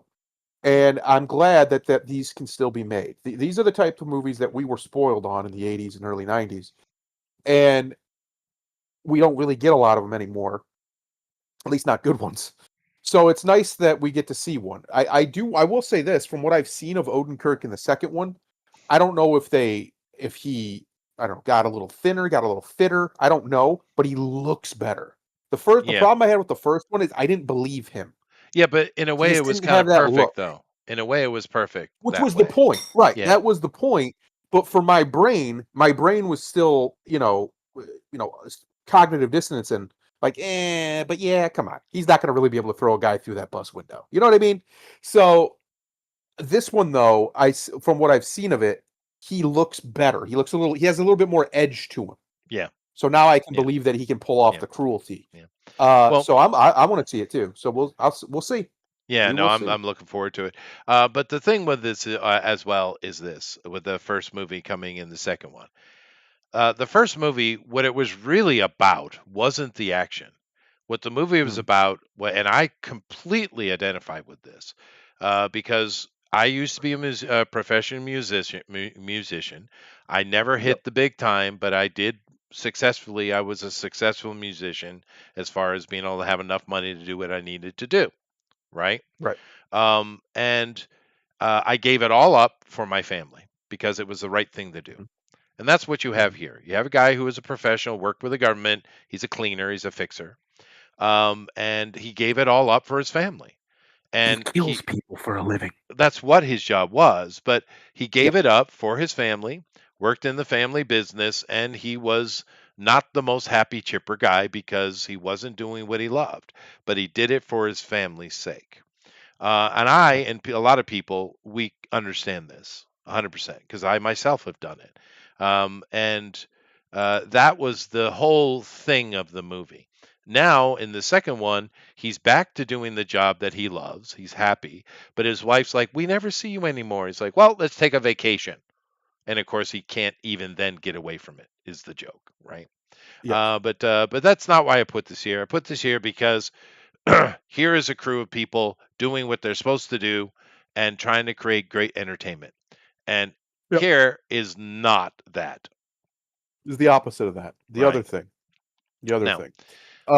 yeah, It's, I think, a great way to describe the Nobody series is it's a more light John Wick. And what I mean by that is it's okay with allowing itself to be funny. John Wick will still do it occasionally. You'll get a couple, chuckles here or there, but it's definitely going for a different tone. yeah. Whereas this is a little not campy, but it's a little bit going that way A sometimes. little bit, And that's yeah, fine. yeah, Yeah, that's fun. yeah, There's nothing wrong with that. yeah. It doesn't take itself so seriously because it's not Yeah. meant to be. No, But it's meant to that be fun. I put this here simply as a juxtaposition from doing what you should be doing and then this noise, right? However, just before I jump into looking at the movies that came out this weekend, now we do know that Skydance. Well, go ahead and read the. World War Z comeback hinted by Skydance Paramount. So the Skydance Paramount deal has in fact been approved. It It has has. gone through. It has. Yeah. They are now merged, or they will be fully merged soon. Yeah. So and this is interesting. It is, and they're operating that way. And of course, there's a lot of speculation of what Skydance is going to do, particularly around Star Trek, which is because one of the big IPs of Paramount is Star Trek, and how they might fix that or not fix that. All of the stupid contracts that are in place with Bad Robot, and of course, JJ's boy Kurtzman. Everyone's been talking about that. However, Paramount does have other IPs. And some of those are starting to get talked about because everyone wants to speculate what could Skydance do to save Paramount, right? Now, Right. this has come up more than once, which is why Will Harrigan made this article. It's not just one mention; there's been several. Now, the thing with it is, I saw this movie. It was fine. It's not the best Brad Pitt we've seen. No. Now, does that mean therefore you could say that just means there's more meat on the bone. All right. I don't know that I would focus on World War Z though. I mean, what would you do more with it, really? Well, it's also a zombie movie, and no, thank you, please. Yeah. I'm tired, boss. Boss, I'm tired. We don't need Yeah. more zombie movies. We've had them. We've had 15 years of them. Can we please put them aside for a while? Just a while, not forever. Just a little bit. Come over here. I just I Like don't the rest of want my more lifetime. zombie- Yeah, till I'm dead would be great. Can we all agree till like 2080 when I finally kick? Can we just not? We just not have zombie movies. Well, let's see here what we have for Paramount.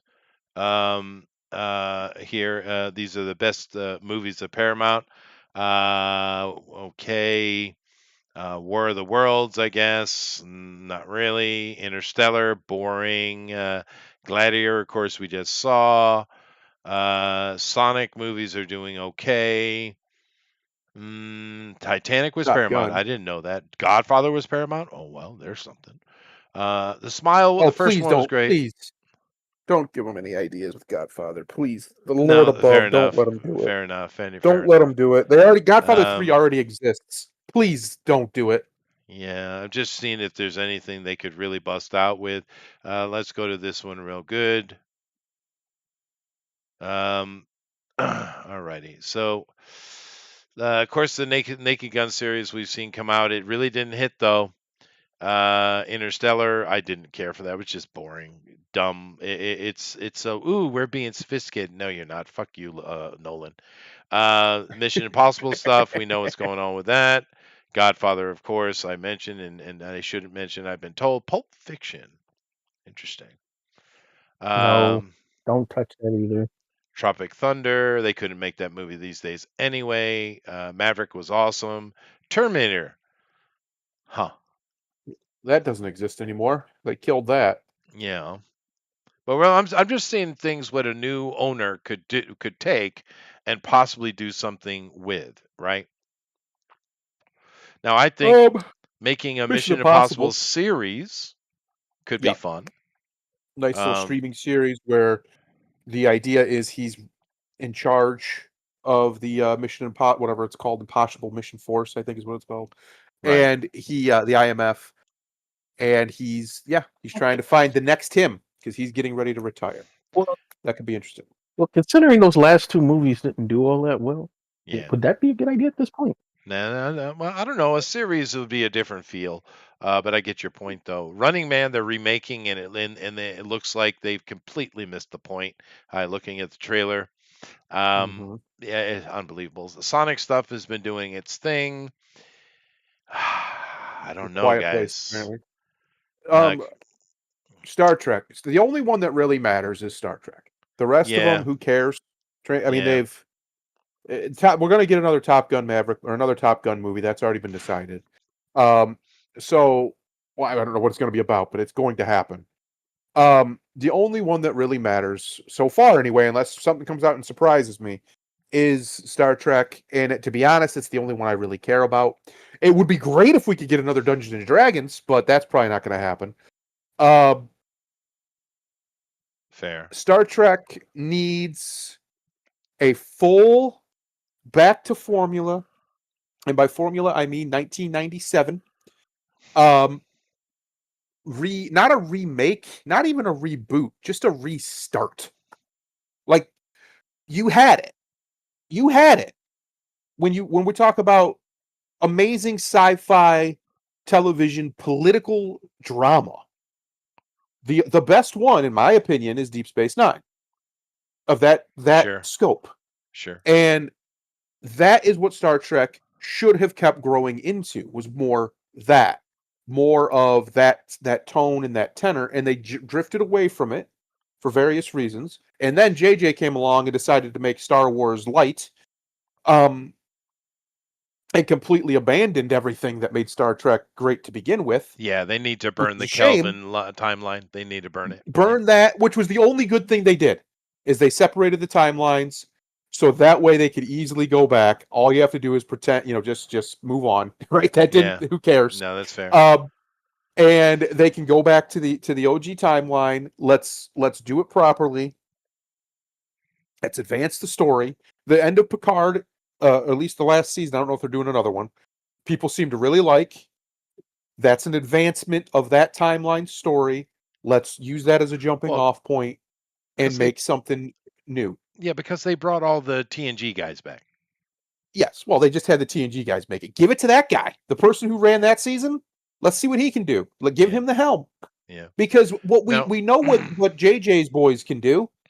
Dog shit. They have destroyed that franchise. Yeah, no, they need to get intentionally. They need to get Bad Robot out of there completely. 100%. Now, actually, you mentioned Dungeons and Dragons. They could do something with that. But the one thing froze me in my sight as I'm looking for IP here, Chinatown. If they put a film noir series together, a good one, that could be something. I've been saying it. Film noir, westerns, good ones, and steam or cyberpunk is the genres they haven't really leaned into in a very long time. If somebody with a vision did so, just pick one. Doesn't matter which one. You could potentially do something really cool. And I think film noir actually would really hit with I think so. a modern younger audience. I really do. That would be a good shift because it's a major shift of away from what we've been getting, right? Yep. Of course, the Turtles is. And you know what you could do with film noir that you can't get away with in most other genres? You can have it be a quicker edit.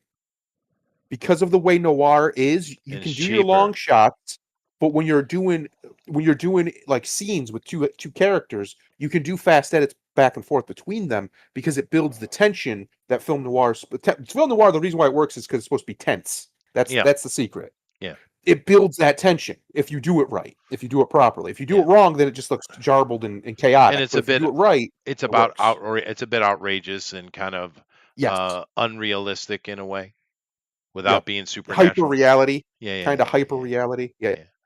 But no, I didn't think about that. But That might be something. Now, Labyrinth, people would jump on that immediately, but I don't know. I don't know. Yeah, but you don't got the man. Who's gonna play the Goblin King? Oh, I'm sure some woman now. But He's the reason that movie works. Let's not it even is. pretend. That It movie's is. great because It he's is. great. Let's see here. Days of Thunder. I don't know. That F1 movie did pretty well, but they just spent too much money on it. Um, I don't know. You see anything here, Grimlock? You think they could latch onto and try to pull an IP out here? Um, Here's it. Look, you could pull any of them out. Do you trust them to do anything with them? yeah, but I mean, talk Is the about things question. that people might be interested in, right? Well, again, going back to what we was talking about earlier, how these companies have put out crap after crap. People was already burnt out on remakes 10 years ago. Yeah, no. I'm not talking about remakes. I'm talking about continuations.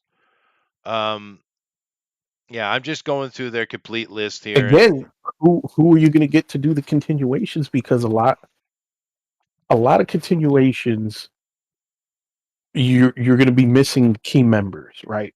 yeah, I'm not even talking about writers. I'm just talking about cast. Like, for example, the King of the Hill remake, not remake, the revival.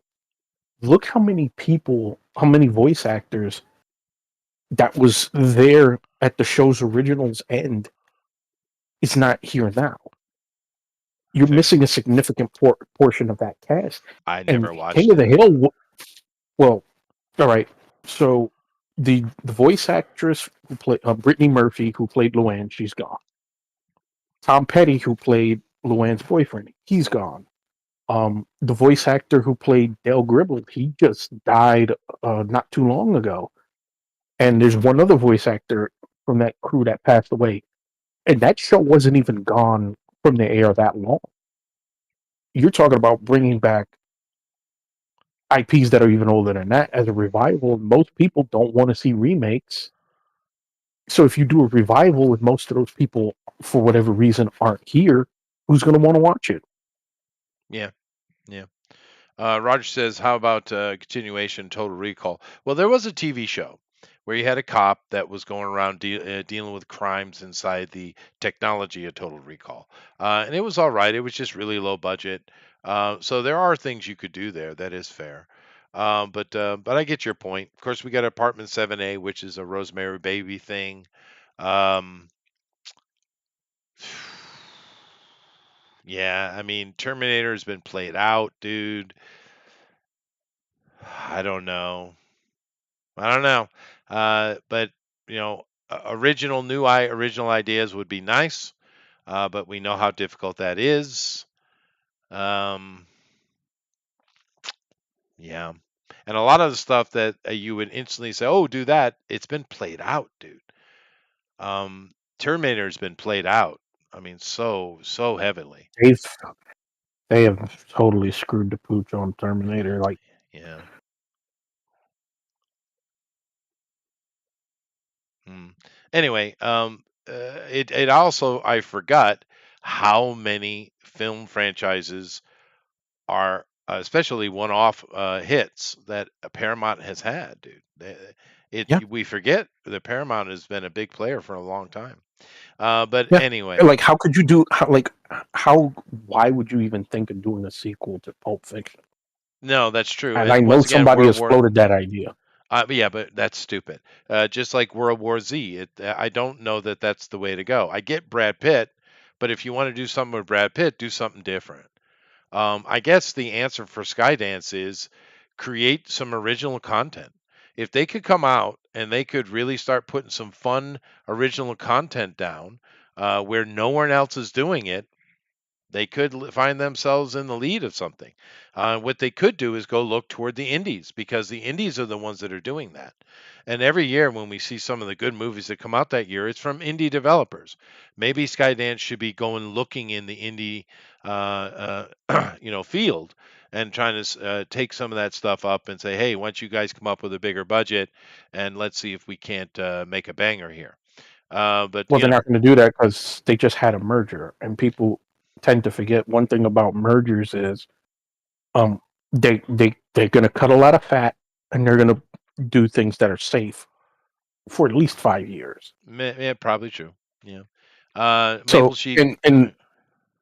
I mean, you talked about like the indies, like you was talking about how the film industry of the '80s was. You had a lot of indie hits. You had like the RoboCops of the world, TMNTs, even smaller things like Porky's. Those Sure. are all indies. Yeah. They're not looking to indies because that's to them that's not for whatever Yeah, reason but they have convinced themselves that that is not safe. I get it. But So I'm they're going to just look for saying that safe.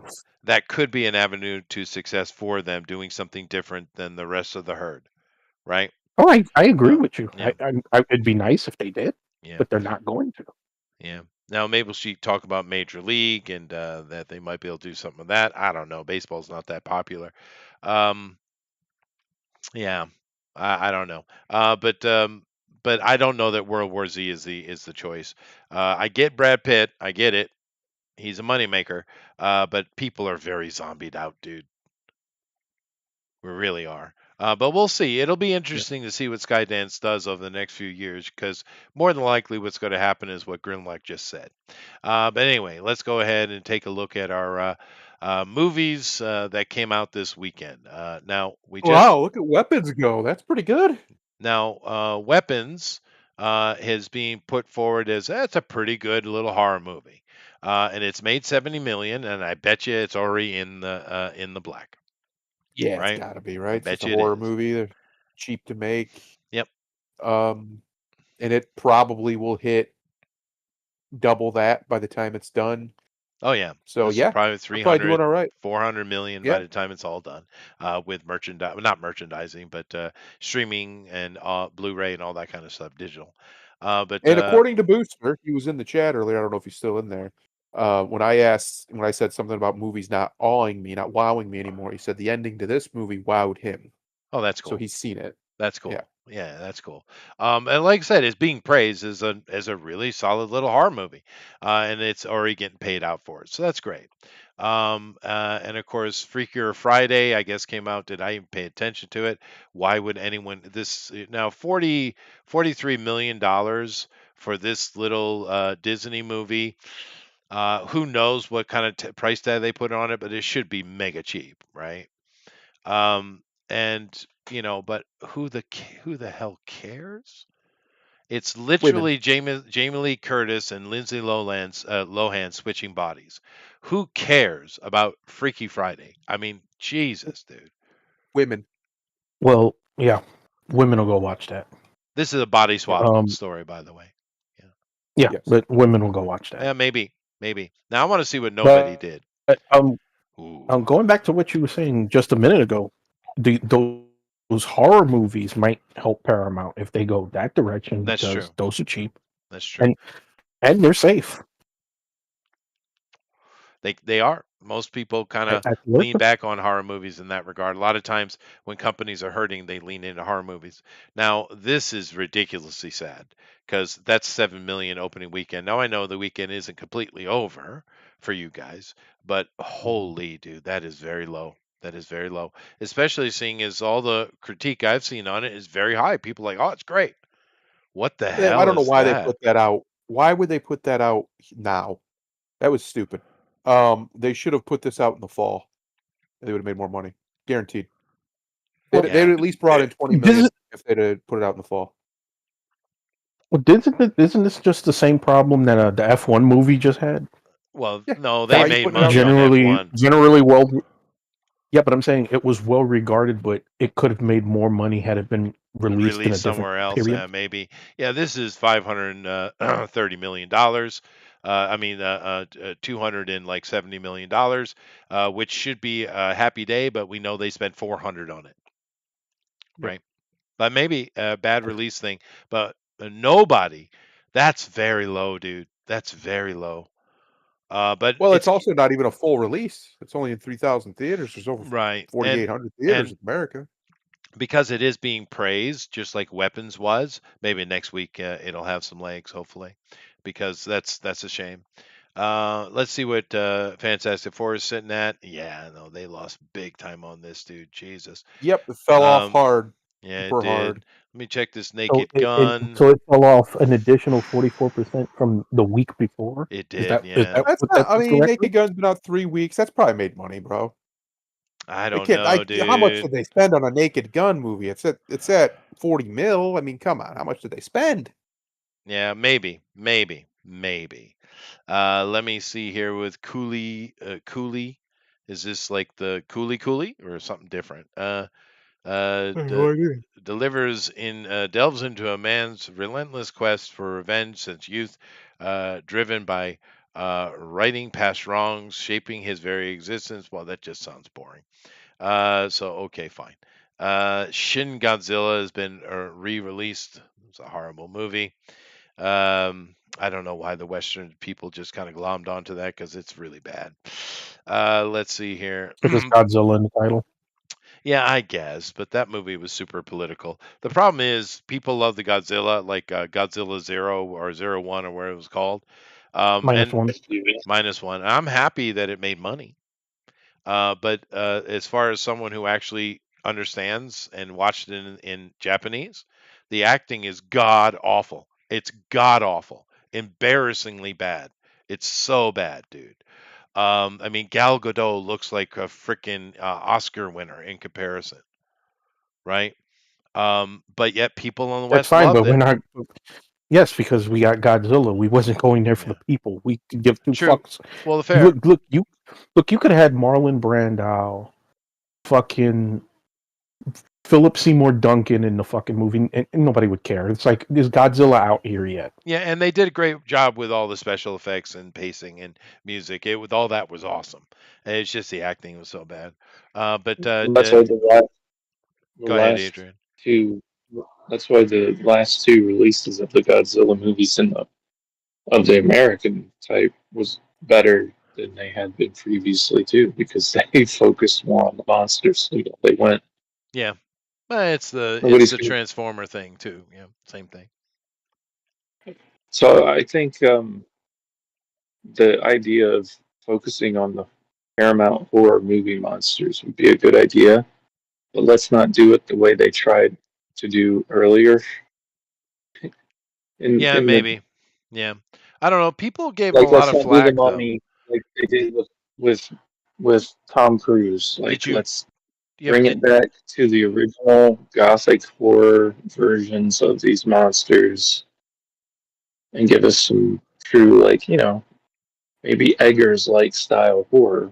oh well, yeah, well, that would be great. That's Bring true. them back to being monsters, not freaking. I don't know what the heck they did for years, but Well, it's just did you they not like wasted that. did you not like the Mummy? Which one? Tom Cruise. No, I liked it. I couldn't finish that movie I watched it twice.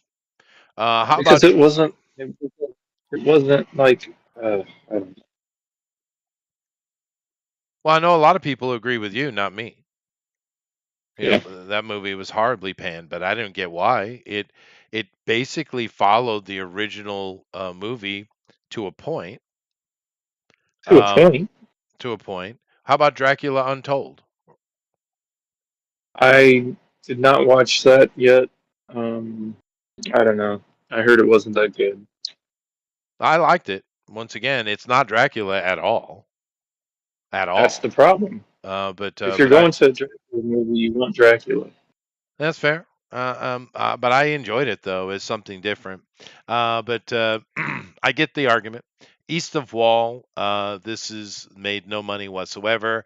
But let's just look at the description here. After the death of her husband, it's always that Tabitha, a young tattooed rebellious horse trainer. Wow, all that. That's a She great, yeah, great, she wrestles great with description. yeah, financial insecurity and unresolved grief while providing refuge for a group of wayward teenagers on a breakdown ranch. And they're going to all work together and they're going to make the ranch great, I would hope. And she's going to find a lesbian girlfriend, I'm sure. It's from Sony. Sony. Holy crap, Sony. Another one who hasn't learned their lesson. No, that's 100% true.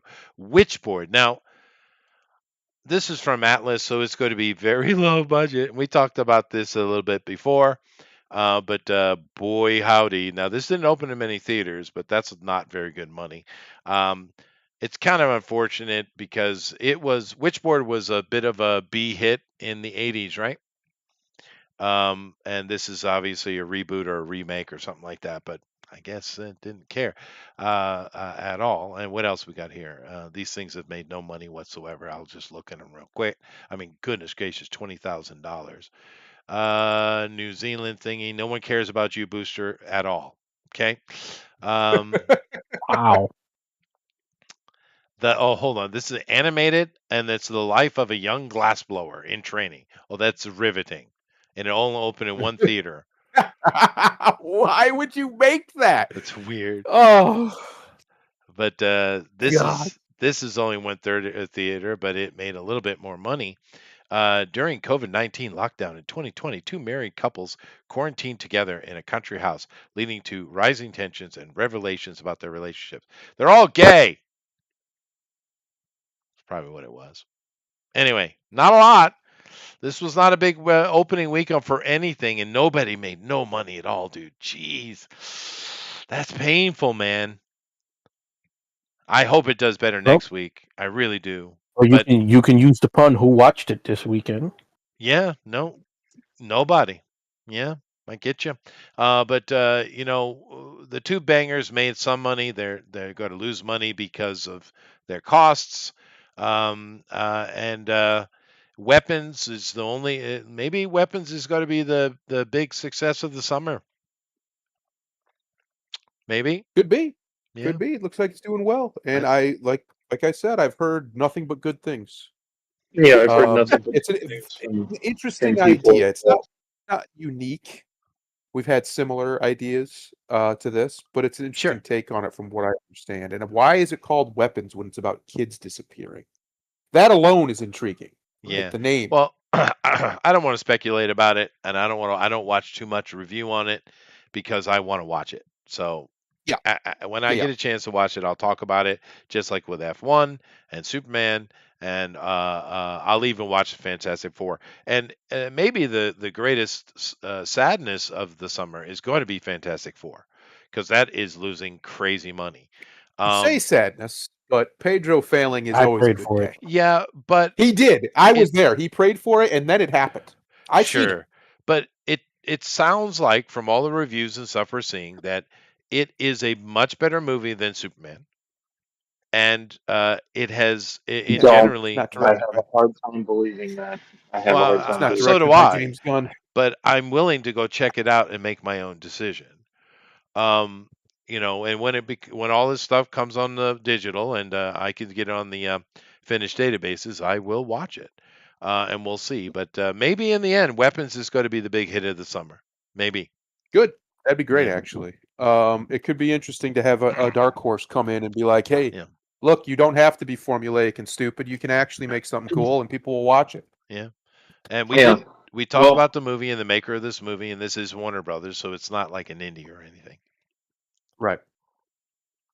Well, Superman is out on digital now, so it is. Yeah, I'm probably gonna watch check it tonight, out. actually, Maybe tomorrow with my wife sometime this week. I'll probably watch it. But I haven't even checked. Let me go check, see if it's out yet. Hold on a second.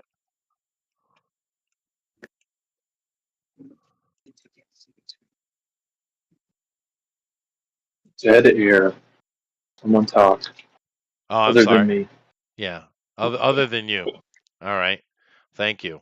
Let me see here. Let me find my history and go over. No, I've talked to people at work about Weapons, and everybody that I've talked to has actually had nothing but good things to say about it, and that it was a pretty big surprise reveal at the end, I guess. But surprise! It was the bad guy all along. Oh, who could have saw that coming? Right. That's shocking.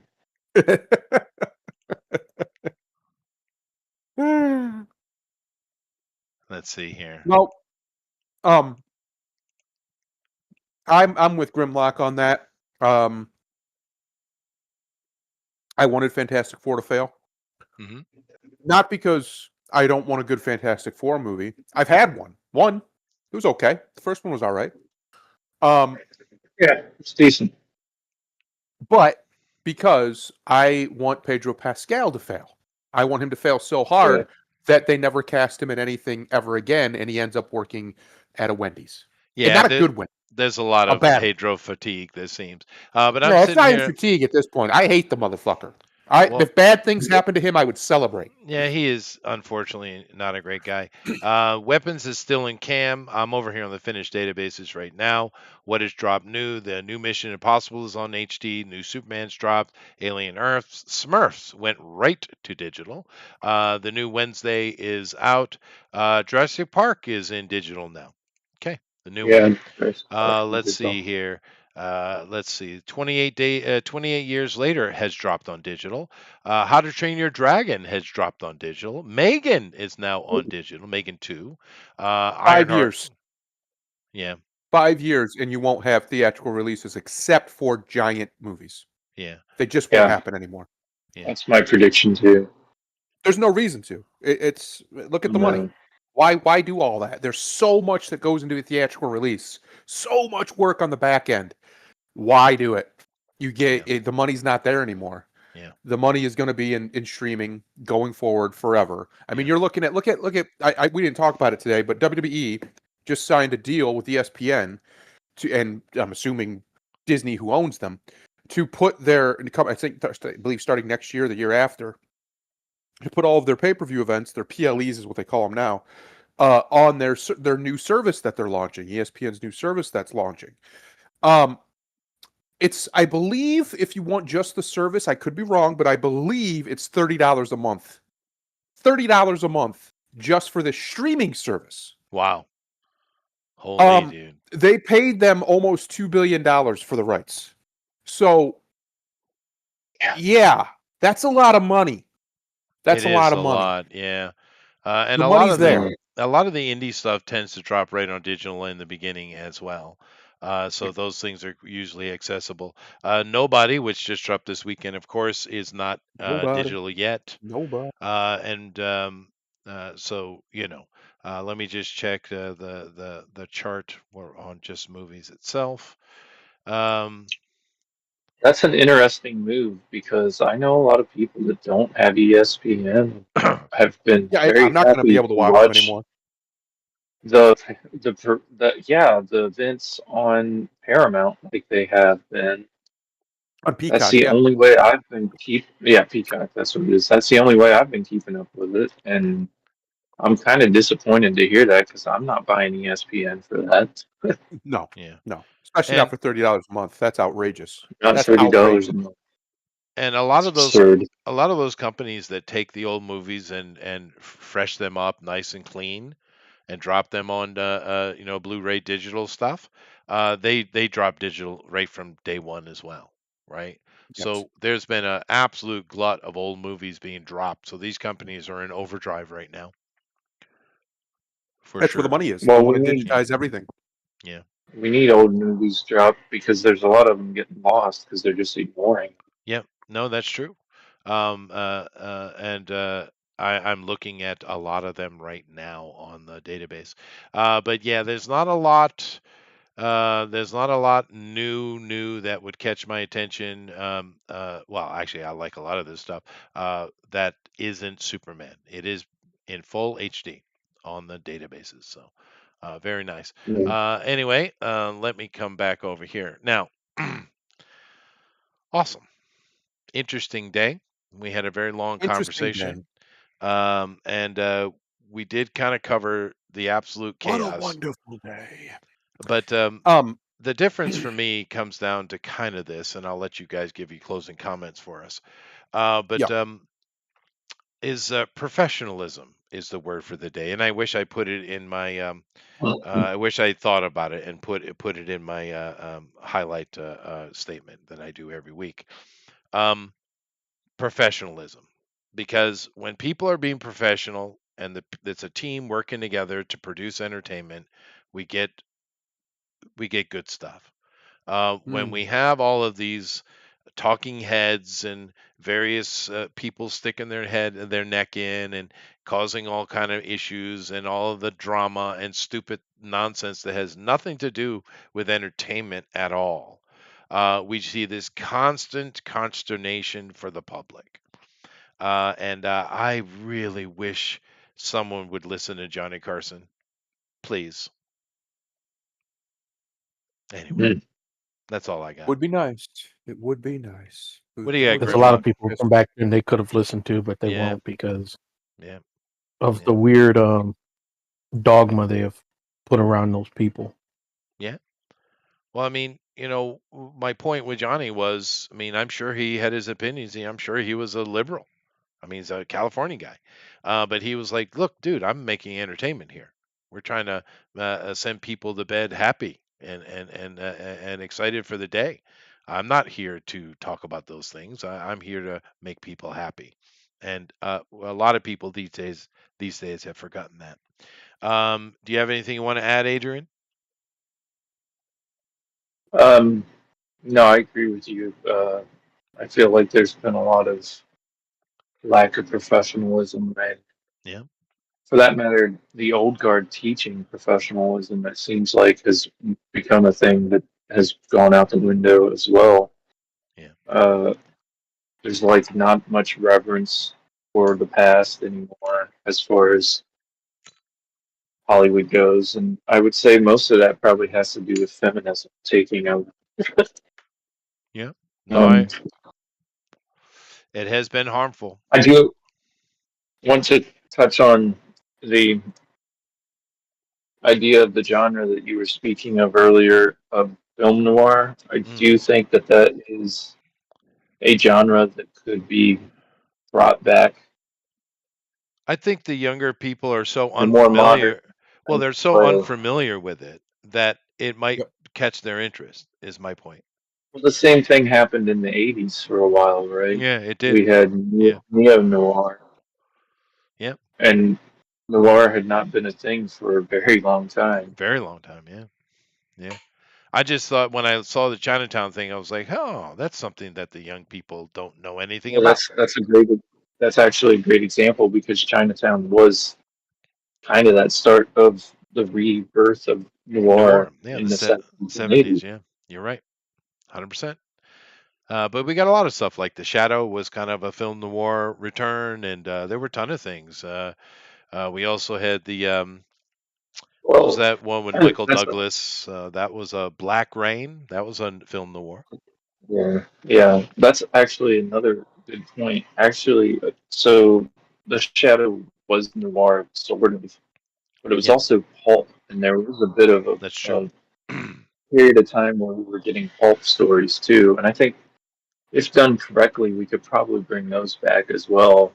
And they're smaller stories too, right? So they're not these big, giant, big budget movies. They could actually make some really good pulp movies and not spend like millions of dollars on them, or thousands or billions of dollars. And another thing that would be helpful with that is, the film noir particularly is very masculine, right? Right. And I think the young, especially generation, the Z here, who are craving masculinity, I think they'd eat it up. I'd say, hey, dude, find a nice, handsome actor that can actually act for Mike Hammer and just put out a Mike Hammer series, dude. I'll tell you who. Mike Hammer, Philip Marlowe. I tell you who. Army Hammer. I tell you who the actor is. I tell you who the actor is. His name is Glenn Powell. Okay. Yeah. Do you know who that is? No, I do not. It is the what's his name? He's in Top Gun Maverick. He's the blonde guy, the really handsome blonde guy, the douchebag. He would be good. I think he would play very good. He is a phenomenal actor. He's got the look. He's got those sharp blue eyes. Oh yeah, he could do Mike Hammer easy, dude. Yeah. Yeah. Easy. Yeah. And the ladies are like that. that. The ladies love him. I mean, that's a good looking son of a bitch. I can't imagine they don't love him. Can he act though? Oh, he's phenomenal. Oh yeah. Okay. He's good. phenomenal. Because you need a real actor for Mike Hammer. Yeah. He could do it. I could see him playing that role. Yeah. I'm just trying to get Glenn more work because I love the guy. He's great. He's the Now perfect you're correct. douchebag in everything he's in. He looks He could just pull it like off. Mike Hammer, just like Mike Yeah, Hammer. Yeah. perfect. Actually, but I just think it's and of course having a bit more masculinity in cinema these days would be nice. And I He's really think, jacked. That yeah, no, helps. he's in good shape. Yeah. Now, Mike Hammer does have plenty of action, but it's more about him using his brains to figure out what's going on and then using his brawn to deal with it, right? Mhm, mhm, He's not like mhm, Sherlock Holmes. He's very film noir is what he is. Um, mhm. yeah, no, this guy looks good. It looks perfect. Yeah. But I don't know if they would allow a white blonde man, although that's what Mike Hammer is. But and there's some other film noir stuff you could do, and film noir can be quite dark. And with Yes. Adrian mentioned a little bit, putting a little bit of pulp in there, why not? And it can be sinister without being brutal. Well, and it That's can one be of the things brutal film without noir does well. showing it, right? That's what I mean. That's Yeah. exactly what I mean. It can show you what's happening without showing it to you, so you can get away with more. You can get away with a Yeah. lot more.